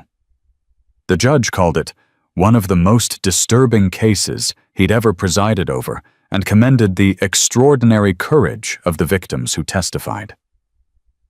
Lily cried when she heard the news. Not from sadness, but from relief so profound it felt physical. Grace held her on one side, Rosa on the other. Hawk made a phone call to spread the word to the rest of the club. Justice, imperfect and delayed, had finally arrived. That evening, Sarah Chen called to thank her personally. "Your testimony made a difference, Lily. The jury foreman told me afterward that you were the turning point. The moment they stopped seeing this as just another case and started seeing it as a story about real people who'd been failed by the system. I just told the truth. Sometimes that's the bravest thing anyone can do." After she hung up, Lily sat on the couch, staring at the phone in her hands. She thought about everything that had led to this moment. The terror, the helplessness, the desperate choice to run toward danger instead of away from it, and the family she'd found on the other side. Grace appeared in the doorway. "The bikers want us to come to the clubhouse. They're having a celebration." "A celebration for the verdict, and—" Grace smiled mysteriously. "Something else. Hawk wouldn't say what." Lily stood, curiosity overcoming exhaustion. "Then I guess we'd better go find out." The ride to the clubhouse felt different this time. The weight that had been pressing on Lily's chest for months had finally lifted. The streets looked brighter. The air smelled cleaner. Even the rumble of Rosa's truck seemed happier somehow. When they pulled into the parking lot, Lily knew something was different. The clubhouse was decorated. Streamers hung from the awning. Balloons clustered near the entrance. A hand-painted banner stretched across the front doors, reading, "Congratulations, Lily," in bright red letters. "What is this?" Lily asked as Rosa parked. "You'll see." Inside the clubhouse had been transformed. The rough biker bar she'd grown used to was now filled with flowers, streamers, and a massive chocolate cake on the center table. Every member of the club seemed to be present, their hard faces softened by genuine smiles. "There she is," Danny called out. "The girl who brought down a monster." A cheer went up. Lily felt her face flush with embarrassment and pride. Hawk stepped forward from the crowd, his expression warm. Lily Chen, 12 years old, the bravest person any of us have ever met. He held up a hand for silence. The club took a vote this morning. Unanimous decision. Lily's heart began to race. A vote about what? Hawk reached into his vest and pulled out something small and gleaming. A patch embroidered with a phoenix rising from flame's wings spread wide. Underneath in silver thread were the words, "Protected always." For your courage in the face of danger, for your trust in this brotherhood when society told you not to trust us, for reminding every single one of us why we wear these colors. Hawk's voice was thick with emotion. Lily Chen, we're making you an honorary member of this chapter. From this day forward, you're one of us. Wherever you go, whatever you need, you have family. The room erupted in applause. Lily stared at the patch, her vision blurring with tears. She thought about everything she'd lost in the past few months, her sense of safety, her trust in adults, her belief that the world was basically fair. And everything she'd gained, a family who showed up when it mattered, who believed her when no one else would, who taught her that courage wasn't the absence of fear, but the decision to act despite it. She took the patch with trembling hands. I don't know what to say. You don't have to say anything. Hawk smiled. Just know that you're never alone again. Whatever happens wherever life takes you, you've got a whole club of scary-looking bikers who have your back. Lily laughed through her tears and hugged him. The party lasted for hours. Grace danced with Danny to old rock songs on the jukebox. Rosa taught Lily how to play pool, which she was terrible at. Jake told increasingly outrageous stories about motorcycle rallies that made everyone laugh until their stomachs hurt. And through it all, Lily held the patch tight in her hand, feeling its weight like a promise. Later, when the party was winding down, and most of the bikers had headed home, Lily found herself outside with Hawk looking up at the Arizona stars. Thank you, she said quietly. For everything. For saving me. For believing me. For showing me that family isn't just blood. Hawk nodded slowly. Thank you, Lily, for trusting us, for giving us the chance to be better than our reputation, for reminding us why we do this. Why do you do this, really? Hawk was quiet for a moment.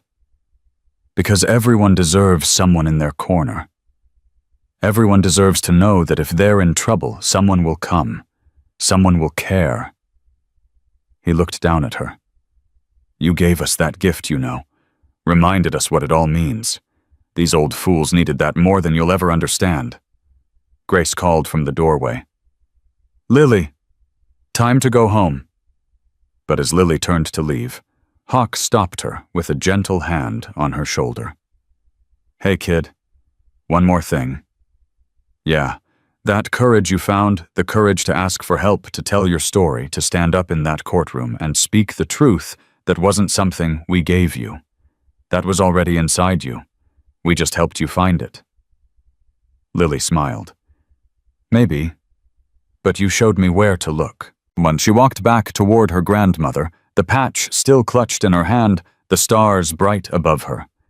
She didn't know what the future held. Didn't know if the nightmares would ever fully stop, or if she'd ever feel completely safe again. But she knew one thing with absolute certainty. She wasn't alone anymore, and she never would be again. 6 months had passed since the verdict, and Lily Chen had almost forgotten what it felt like to be afraid. Almost. She was 13 now, officially a teenager with a confidence she never thought she'd possess. School had become easier. Friends had become real. The nightmares that once woke her screaming had faded to occasional shadows that disappeared with the morning light. But some wounds never fully heal. They just learn to hide. It was a Tuesday afternoon when everything changed again. Lily was walking home from school, something she did alone, now a small victory she'd fought hard to reclaim. The Arizona sun beat down on her shoulders, and her backpack felt heavier than usual, stuffed with textbooks for finals. She was thinking about the history test tomorrow when her phone buzzed. Unknown number. Her heart stuttered. She stopped walking, staring at the screen. It's probably nothing, she told herself. Probably a wrong number. Probably spam. She opened the message anyway. Did you really think it was over? Lily's blood turned to ice. Her fingers trembled as she typed a response. Who is this? The reply came instantly. Ronald says hello from prison. He has friends, little girl. Friends who don't like what you did to him. Lily broke into a run. She didn't think, didn't plan. Her feet just moved, carrying her down streets that suddenly felt dangerous, past houses that suddenly felt empty, toward the only place she knew she'd be safe. The clubhouse. She burst through the door 15 minutes later, gasping for breath, her face streaked with tears she didn't remember crying. Rosa looked up from the bar, her expression shifting instantly from relaxed to alert. Lily, what happened? What's wrong? Lily couldn't speak. She just held up her phone. Rosa took it, read the messages, and her face went pale. Hawk, she shouted, get out here now! The next hour was chaos. Bikers flooded the clubhouse, summoned by urgent calls and texts. Danny arrived first, followed by Jake, then Maria, then a dozen others. Hawk came last, his ice-blue eyes hardening to steel as he read the messages. Danny, trace this number. Jake, call Martinez at the precinct. Everyone else, I want eyes on Lily's house, her school, every route she takes. Hawk's voice was calm, but Lily could hear the fury underneath. Nobody sleeps until we know who sent this. It could be a prank, Maria suggested. Someone trying to scare her. Could be. Hawk's jaw tightened. But we treat it as real until we know otherwise. Grace arrived 30 minutes later, her face gray with fear. She'd gotten Lily's frantic call from the clubhouse and broken every speed limit to get there. My baby, she kept saying, holding Lily tight. My poor baby. I thought it was over. I thought we were safe. You are safe, Hawk said firmly. We're going to handle this, just like before. But Lily saw something in his expression that she hadn't seen before. Something that looked almost like doubt. The investigation moved fast. Danny traced the number to a burner phone purchased at a convenience store in Tucson. Security footage showed a man in a baseball cap and sunglasses making the purchase, his face carefully hidden from the cameras. Professional, Danny said grimly. This guy knew what he was doing. Martinez at the police department ran the footage through facial recognition software. No matches. Dead end. But then Jake found something else. Bates has been making calls from prison, Jake reported, spreading phone records across the clubhouse table. Lots of calls? Most to his lawyer, which is normal. But there's a number here that doesn't match any known contact. Can you trace it? Already did. Jake's face was grim. It's registered to a guy named Vincent Marino. Small-time criminal, couple of assault charges, known associate of some really bad people. Hawk studied the records, his expression darkening. Bates hired someone to intimidate her. Or worse, Rosa said quietly. The word hung in the air like poison. Lily felt the fear she thought she'd conquered come rushing back. The same helpless terror she'd felt running down Camelback Road, the black SUV purring behind her. The same certainty that no one could really protect her, that danger would always find a way through. Hey. Hawk crouched down in front of her. Look at me. When she met his eyes, hating how small her voice sounded. What if they actually try something?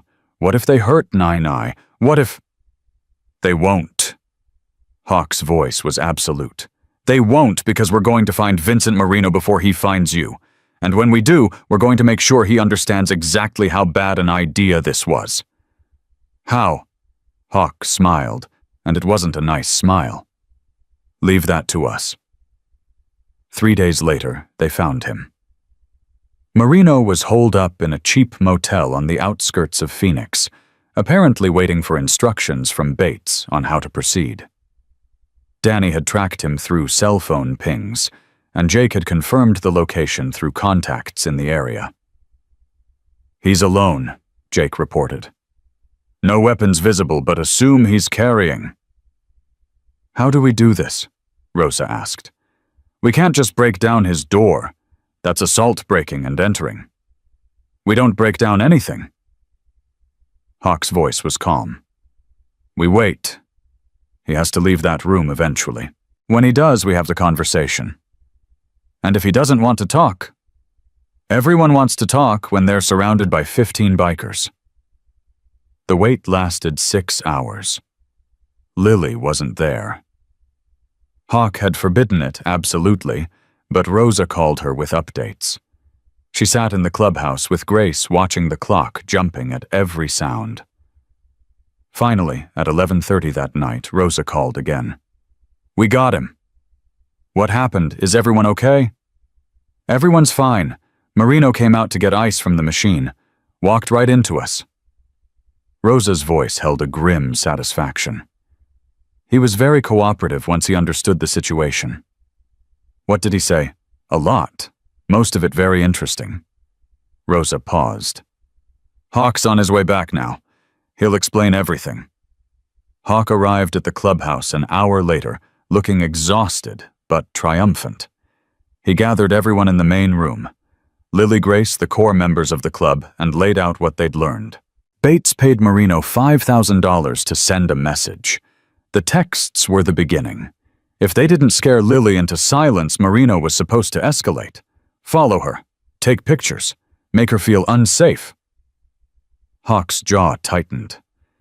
He was never supposed to actually hurt her, just terrorize her, make sure she knew Bates could reach her even from prison. "That's sick," Grace whispered. "That's absolutely sick. That's predators. They don't stop just because you put them in a cage." Hawk looked at Lily. "But here's the good news. Marino recorded all his conversations with Bates. He was planning to use them as insurance if anything went wrong. We have those recordings now." Lily's heart jumped. I mean Bates just added intimidating a witness and conspiracy to his charges. His 25 years just became life without parole." Hawk smiled grimly. "He's never getting out, Lily. Ever." The relief hit Lily like a physical force. She sagged against her grandmother, suddenly unable to hold herself up. It was really over. Finally, truly, completely over. But the aftermath wasn't finished yet. 3 days later, Lily received a letter. No return address, no postmark. Just her name written in elegant script on expensive, cream-colored paper. Grace wanted to throw it away unopened. Hawk wanted to have it tested for fingerprints. But Lily insisted on reading it. She recognized the handwriting immediately. She'd seen it before on documents during the trial. It was from Ronald Bates. "Dear Lily, by the time you read this, you'll know that my last attempt to reach you has failed. My associate has been arrested. My recordings have been turned over to the authorities. My sentence has been extended indefinitely. You've won. I want you to know that I underestimated you. From the very beginning, I thought you were just another scared little girl who would eventually be forgotten. I thought the system would protect me like it always has. I thought no one would believe you. I was wrong. You found help where no one expected it. You told your story when everyone told you to stay quiet. You stood in that courtroom and looked at me without flinching. You destroyed me. I'm writing this not to threaten you. I have nothing left to threaten you with, but to tell you something important. You should be afraid of yourself. That courage you found, that ability to fight back, that refusal to be a victim, those things will take you places you never imagined. But they'll also make you enemies. People will fear what you're capable of. They'll try to diminish you, to put you back in your place. Don't let them. You beat me. Now go beat the rest of them. R.B. Lily read the letter 3 times. Her hands were shaking by the end, but not from fear, from something else. Something that felt like power. "Are you okay?" Grace asked anxiously. "What does it say?" Lily folded the letter carefully and put it in her pocket. "It says I won."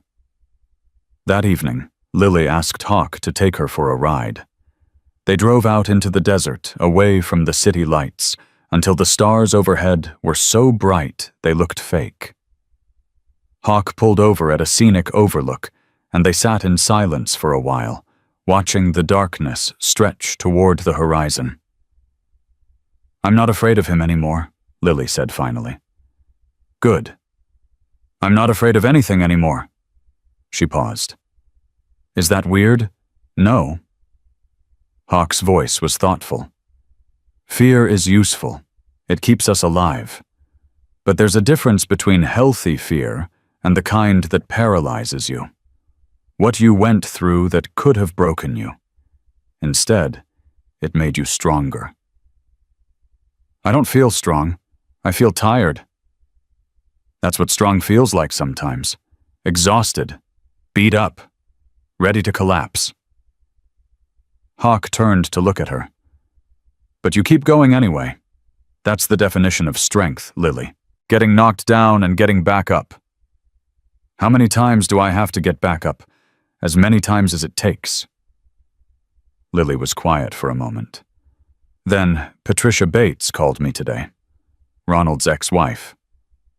"What did she want?" "To thank me. She said Emma, her daughter, is doing better, going to therapy, starting to trust people again. Patricia said watching me testify, seeing me stand up to him, helped Emma believe she could stand up too." Lily's voice caught. "She said I saved her daughter." Hawk nodded slowly. "How did that make you feel?" "I don't know. Good, I guess. But also," she struggled for the words, "it's a lot of responsibility. Being someone's inspiration. What if I mess up? What if I'm not as brave as everyone thinks I am?" "You're exactly as brave as everyone thinks you are. Braver, maybe." Hawk's ice blue eyes were serious. "But here's something nobody tells you about courage. It's not a permanent state. It's a choice you make over and over again, every single day. Some days it's easy. Some days it's the hardest thing in the world. And on the hard days, you remember why you started. You remember the people counting on you. And you remember that you've done hard things before." He smiled. "You've done very hard things, Lily Chen. Don't forget that." The ride back to the city felt different. Lighter somehow. Like something had shifted inside, Lily clicked into place. When they pulled into her driveway, Grace was waiting on the porch with Rosa. Both women had cups of tea in their hands and worried expressions on their faces that softened when they saw Lily smile. "Everything okay?" Grace asked. "Everything's okay." Lily climbed off the motorcycle and hugged her grandmother. "Everything's really okay." That night, Lily couldn't sleep. Not from fear this time, from restlessness. Energy. The sense that something was building inside her that needed an outlet. She got out of bed and went to her window, looking out at the quiet street. The moon was full, casting silver light across the familiar houses, the familiar sidewalks, the familiar mailboxes. Everything looked the same. But she was different. She thought about everything she'd been through in the past year. The terror, the helplessness, the slow, painful process of reclaiming her life, the family she'd found in the most unexpected place. And she thought about the future.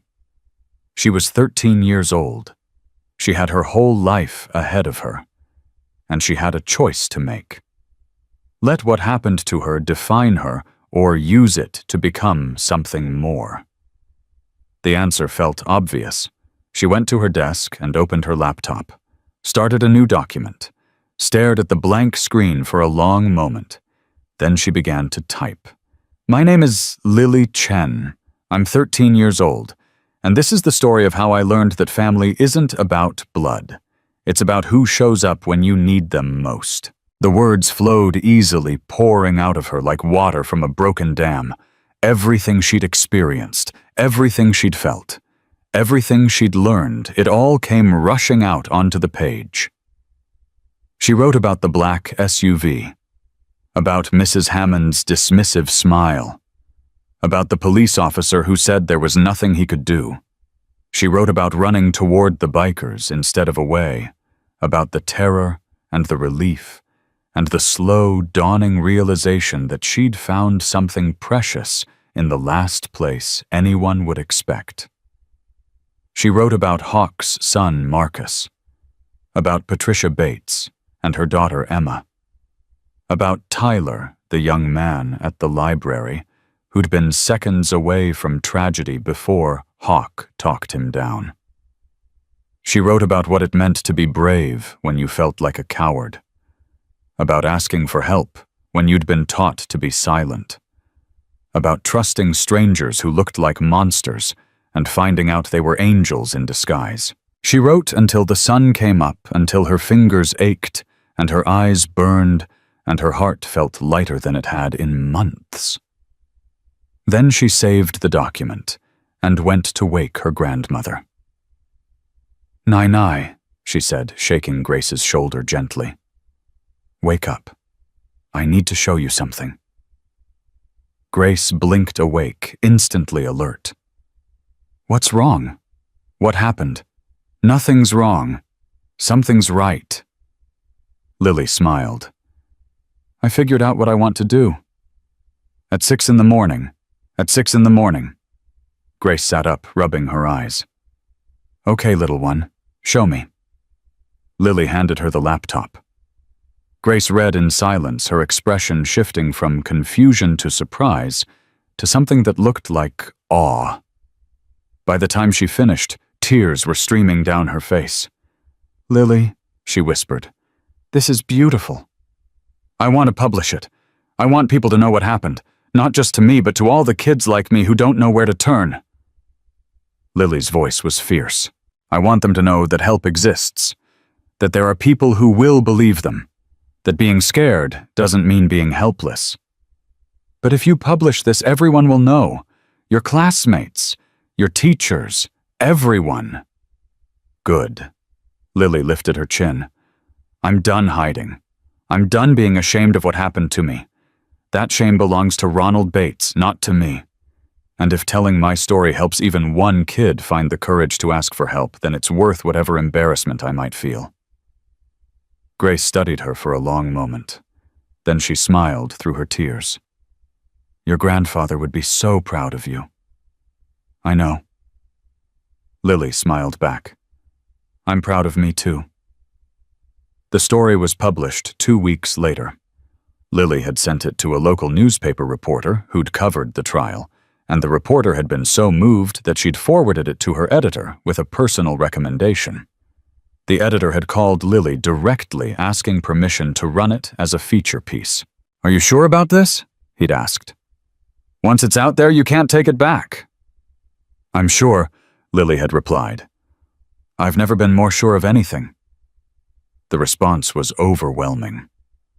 Emails poured in from across the country, parents thanking her for giving them words to talk to their children about safety, teachers asking permission to share her story in their classrooms.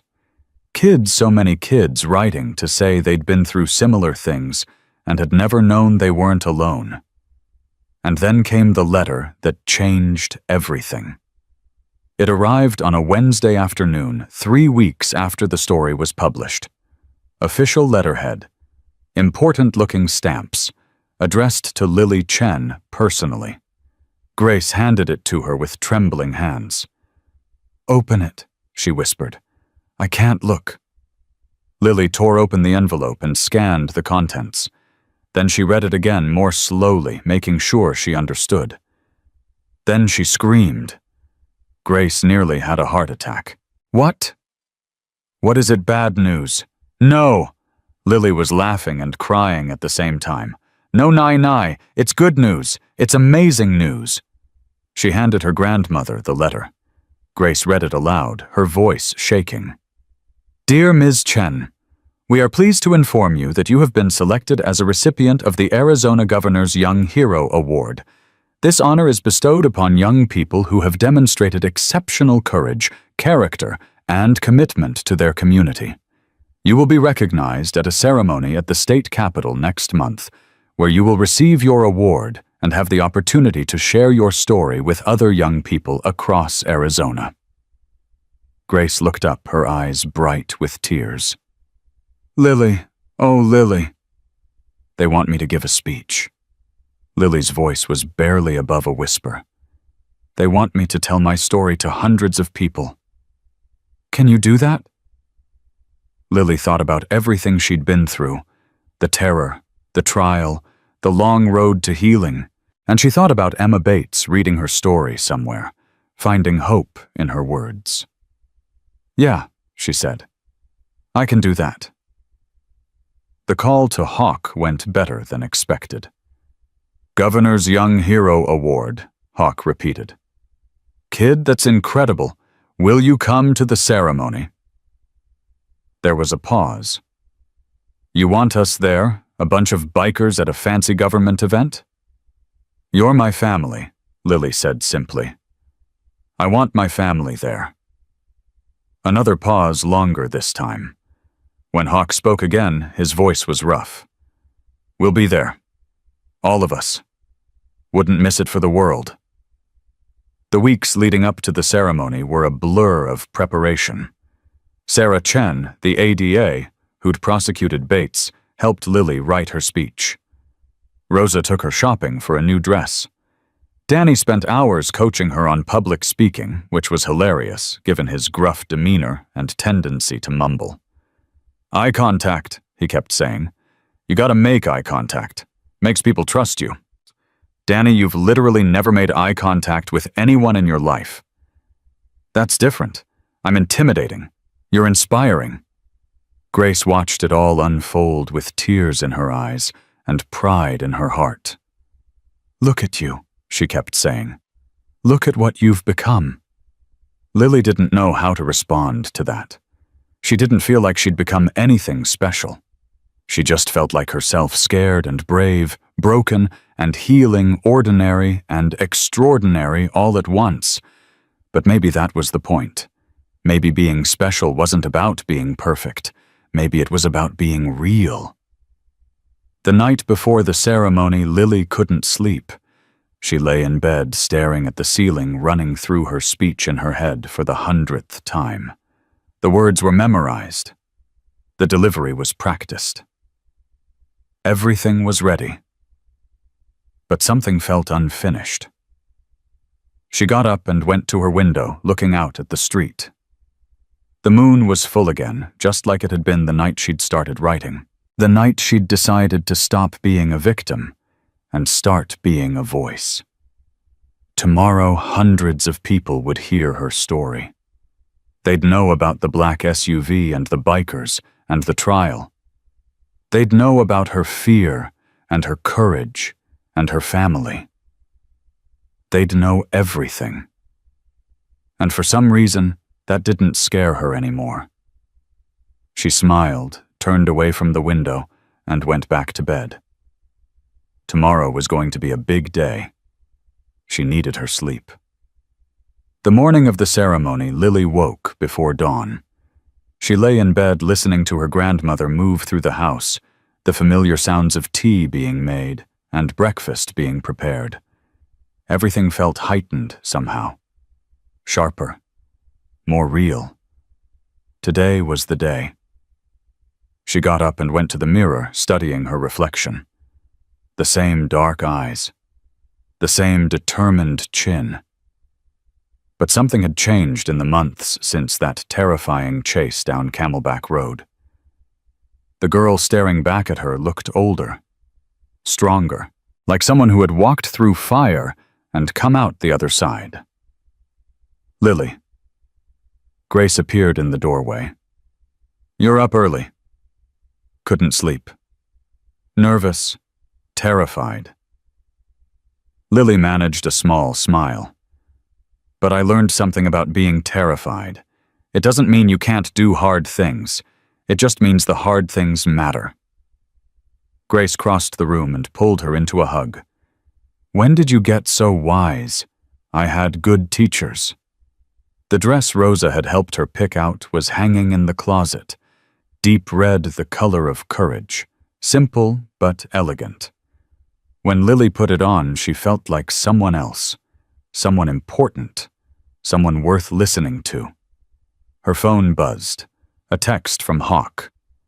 We're on our way, 15 bikes. Hope the governor's ready. Lily laughed despite her nerves. The ceremony was being held at the Arizona State Capitol in a grand hall that Lily had only ever seen in pictures. When Rosa's truck pulled into the parking lot, Lily's breath caught. 15 motorcycles were already there, arranged in a perfect V formation near the entrance, chrome gleaming, engines cooling, their riders standing at attention in their cleanest clothes, their cuts worn proudly over button-down shirts. And behind them a crowd had gathered.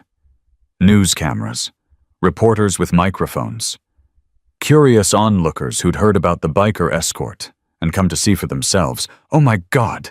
Lily whispered. Surprise, Rosa said, grinning. Hawk approached as Lily climbed out of the truck. He was wearing a suit under his leather vest, something she'd never seen before, and his silver hair was neatly combed back. You clean up nice, Lily said. Don't get used to it. But Hawk was smiling. How you feeling, kid? Like I'm going to throw up. Good. Means you care.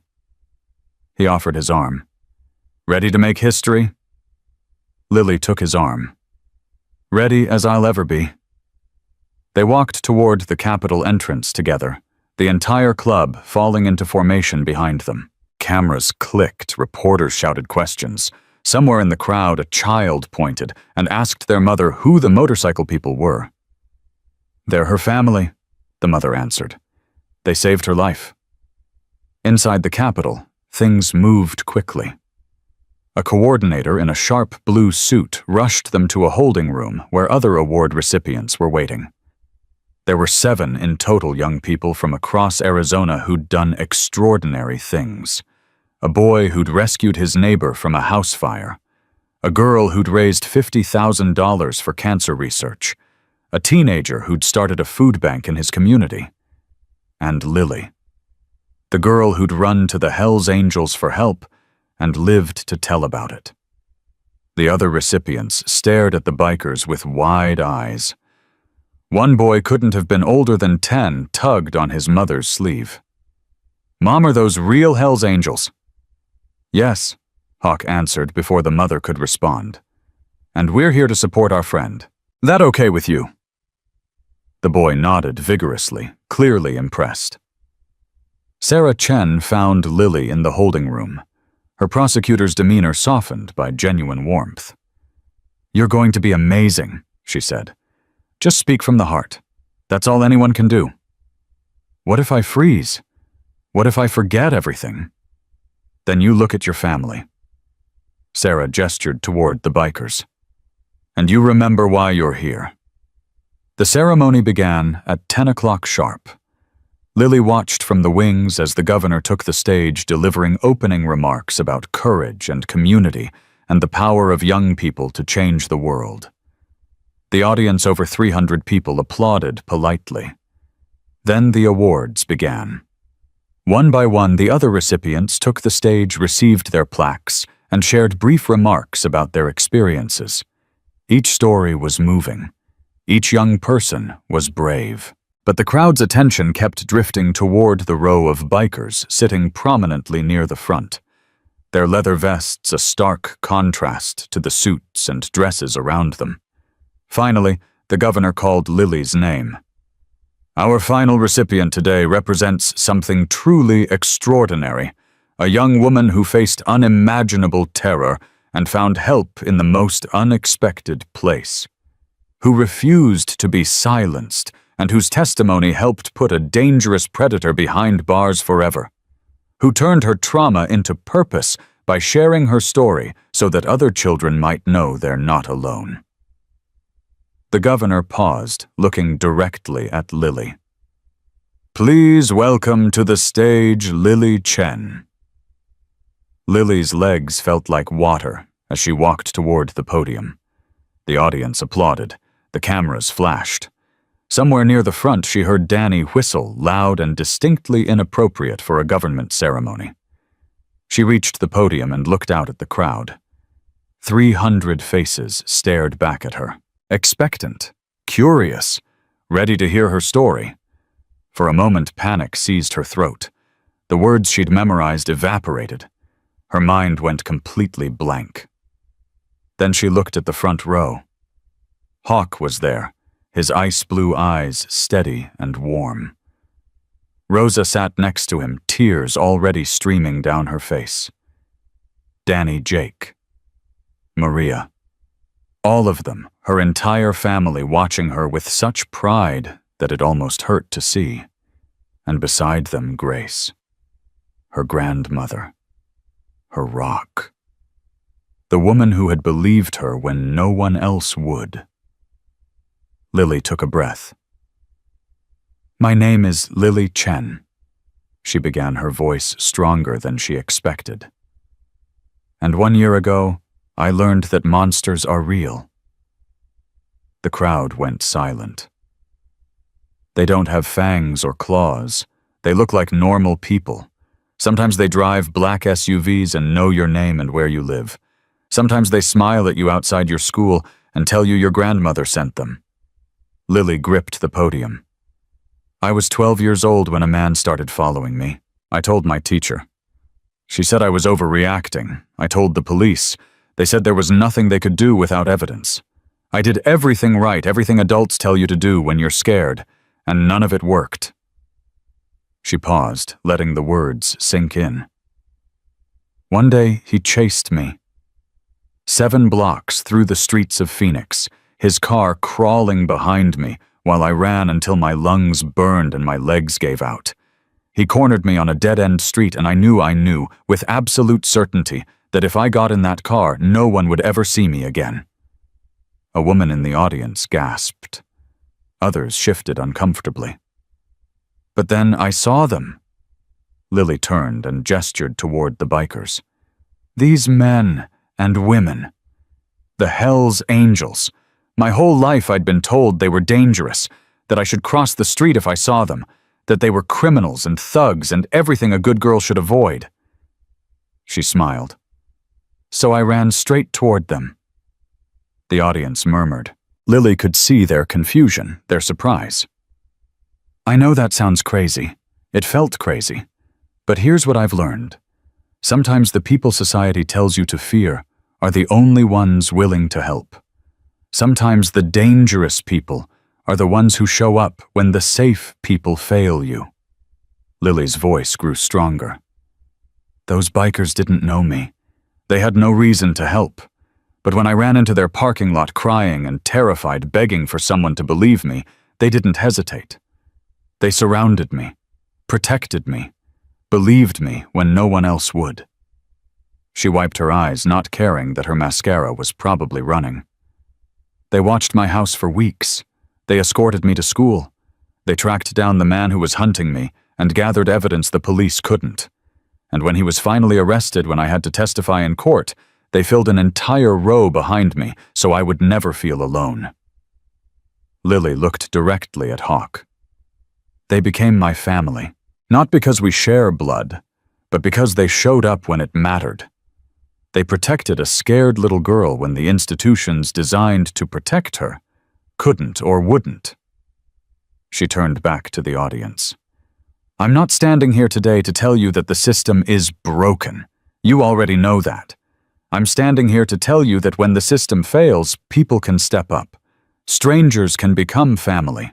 Help can come from the most unexpected places. Lily's voice dropped to almost a whisper, but in the silent hall, every word carried. If there's a child listening to this who's scared, who's being followed or hurt or threatened, and no one believes them, I want you to know, keep asking, keep telling, keep looking for help. It exists. Sometimes it wears a badge, sometimes it wears a leather vest. But it exists, and you deserve to find it. She straightened her final words, ringing out clear and strong. My name is Lily Chen. I was hunted, dismissed, and forgotten, but I refused to give up.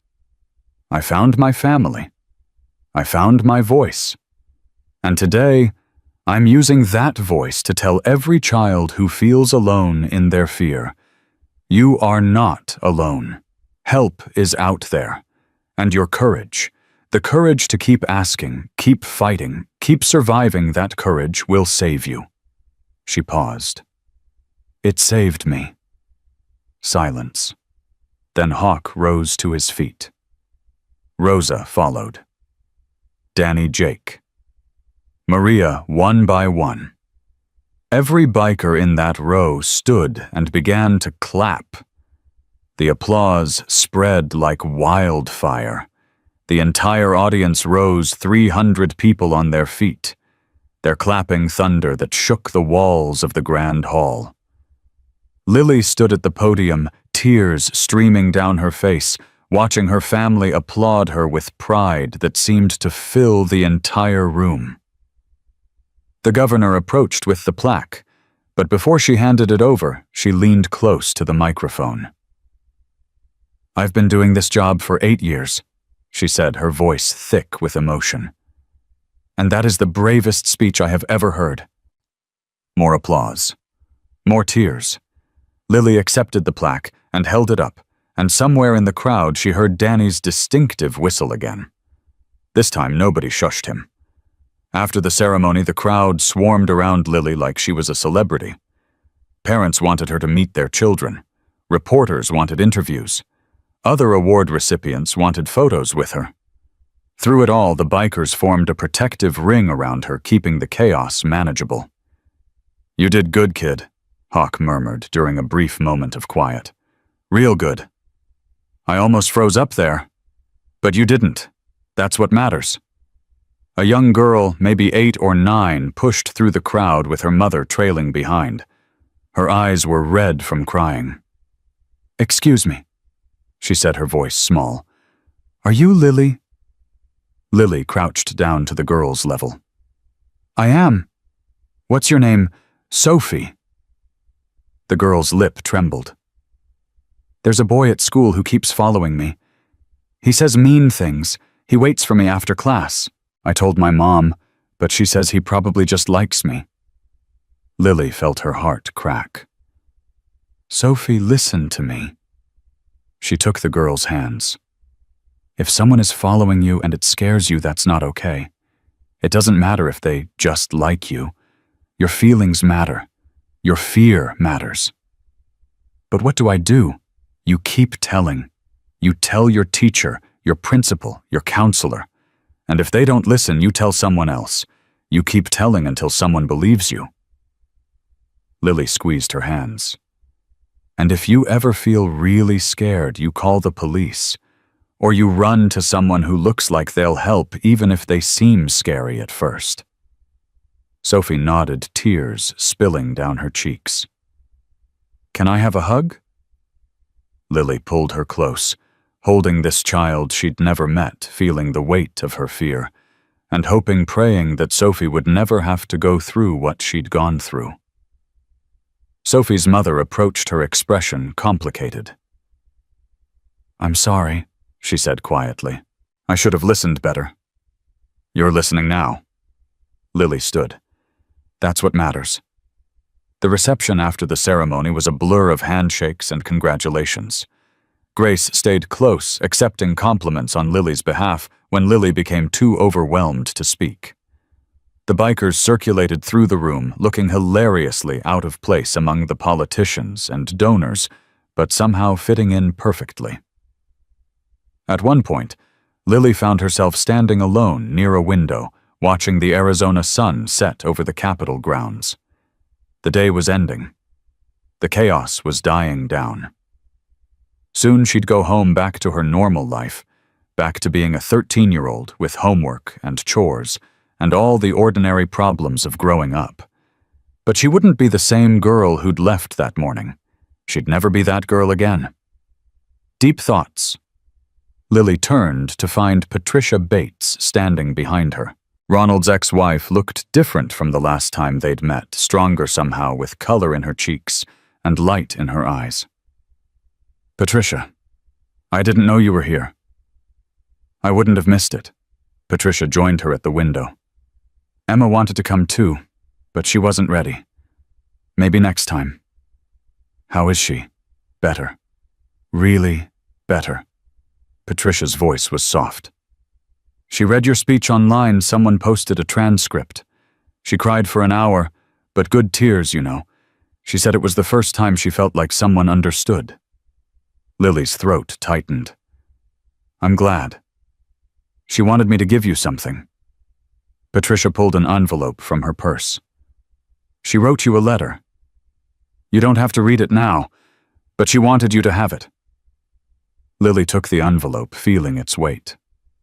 "Tell her thank you, and tell her—" She paused, searching for the right words.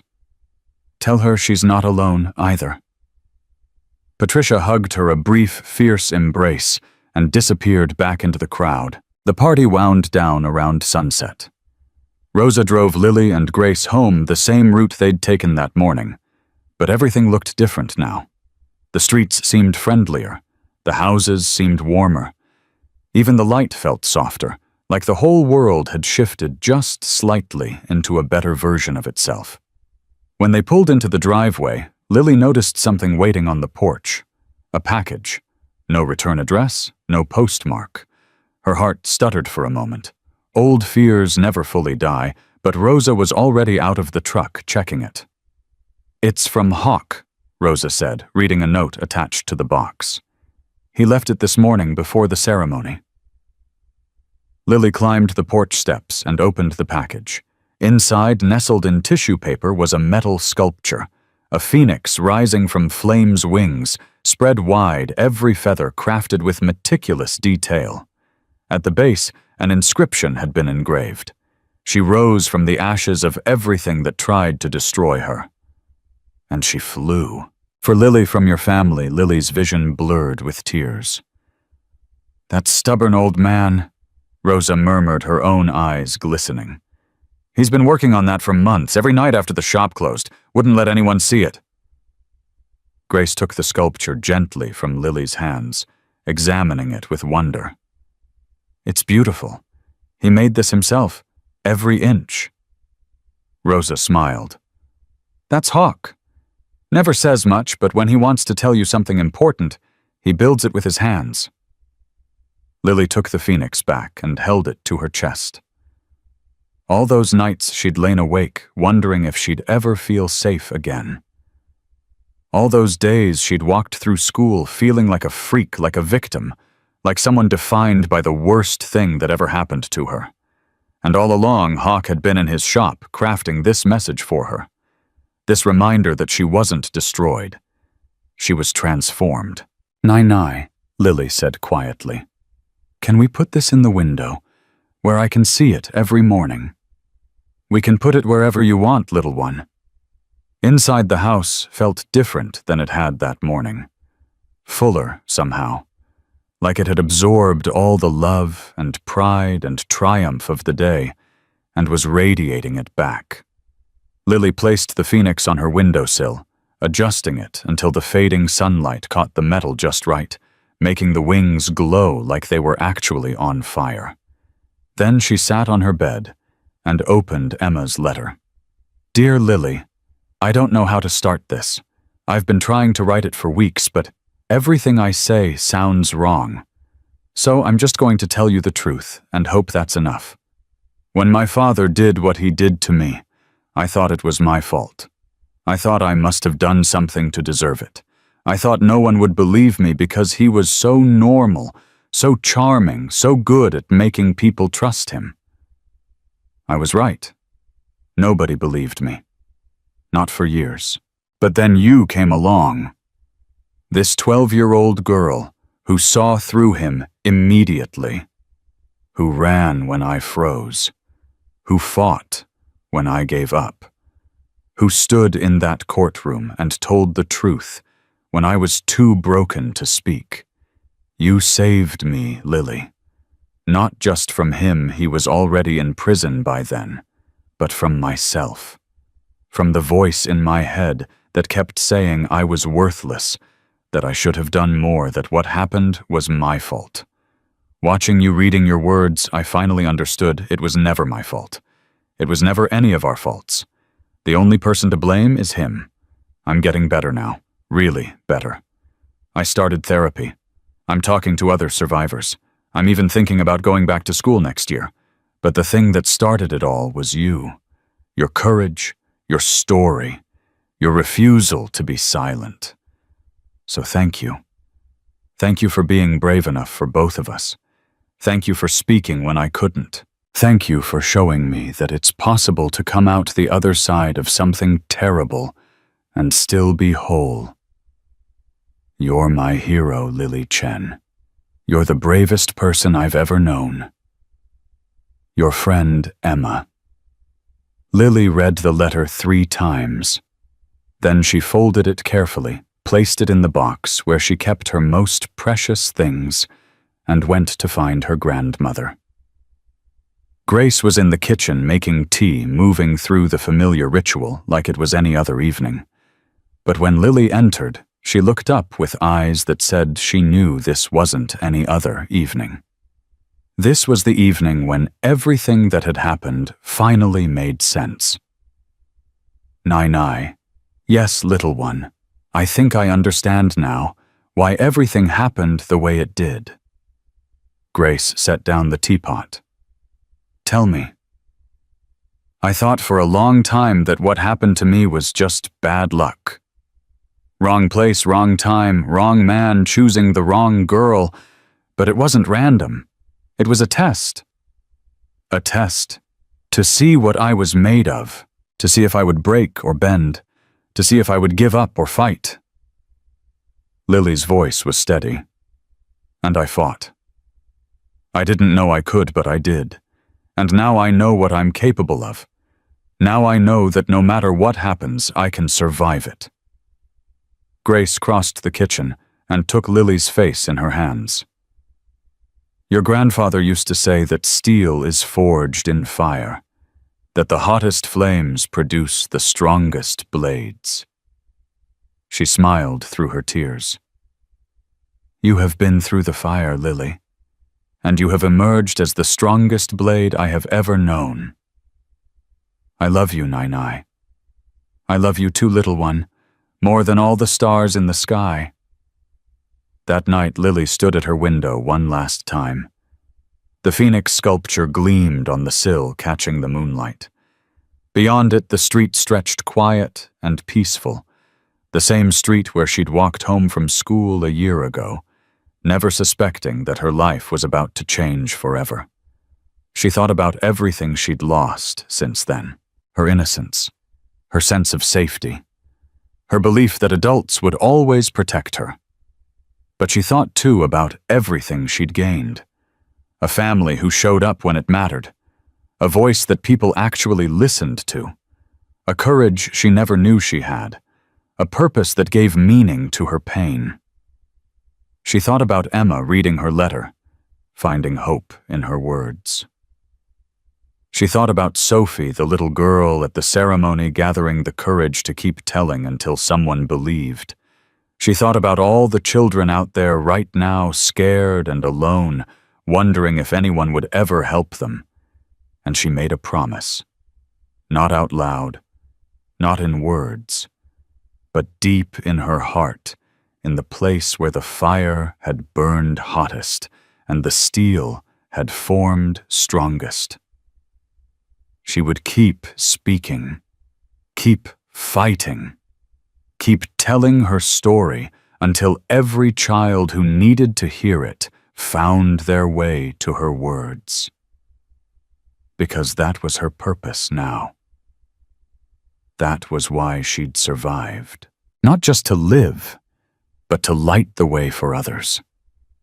Lily turned from the window and climbed into bed. Tomorrow would be another day. More homework, more chores, more ordinary teenage problems that somehow seemed so small compared to what she'd been through. But she would face it all with the same courage that had carried her this far. She closed her eyes and smiled. The nightmares didn't come anymore. The fear had lost its power. The girl who had once run for her life down Camelback Road was gone, replaced by someone stronger, braver, better. She was Lily Chen. She was a survivor. She was a phoenix. And she had risen.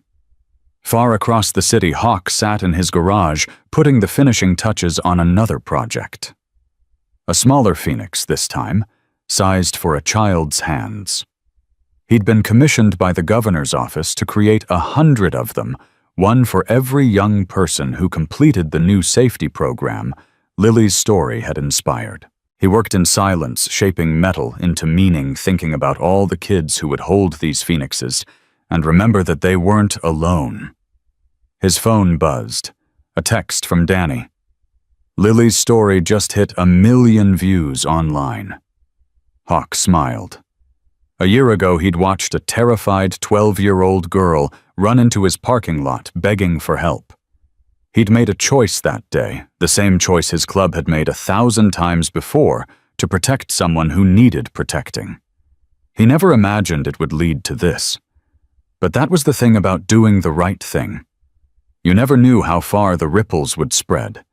You just had to trust that they would spread, that every act of kindness and courage and protection would multiply, reaching people you'd never meet, changing lives you'd never know about. He set down his tools and looked at the phoenix taking shape under his hands. Then he picked them up again and kept working. There were more phoenixes to make, more children to reach, and the night was still young. In her small bedroom on Maple Drive, Lily slept peacefully for the first time in over a year. No nightmares, no fears, just the deep, restful sleep of someone who had fought their battles and won. On her windowsill, the phoenix caught the moonlight and seemed to glow.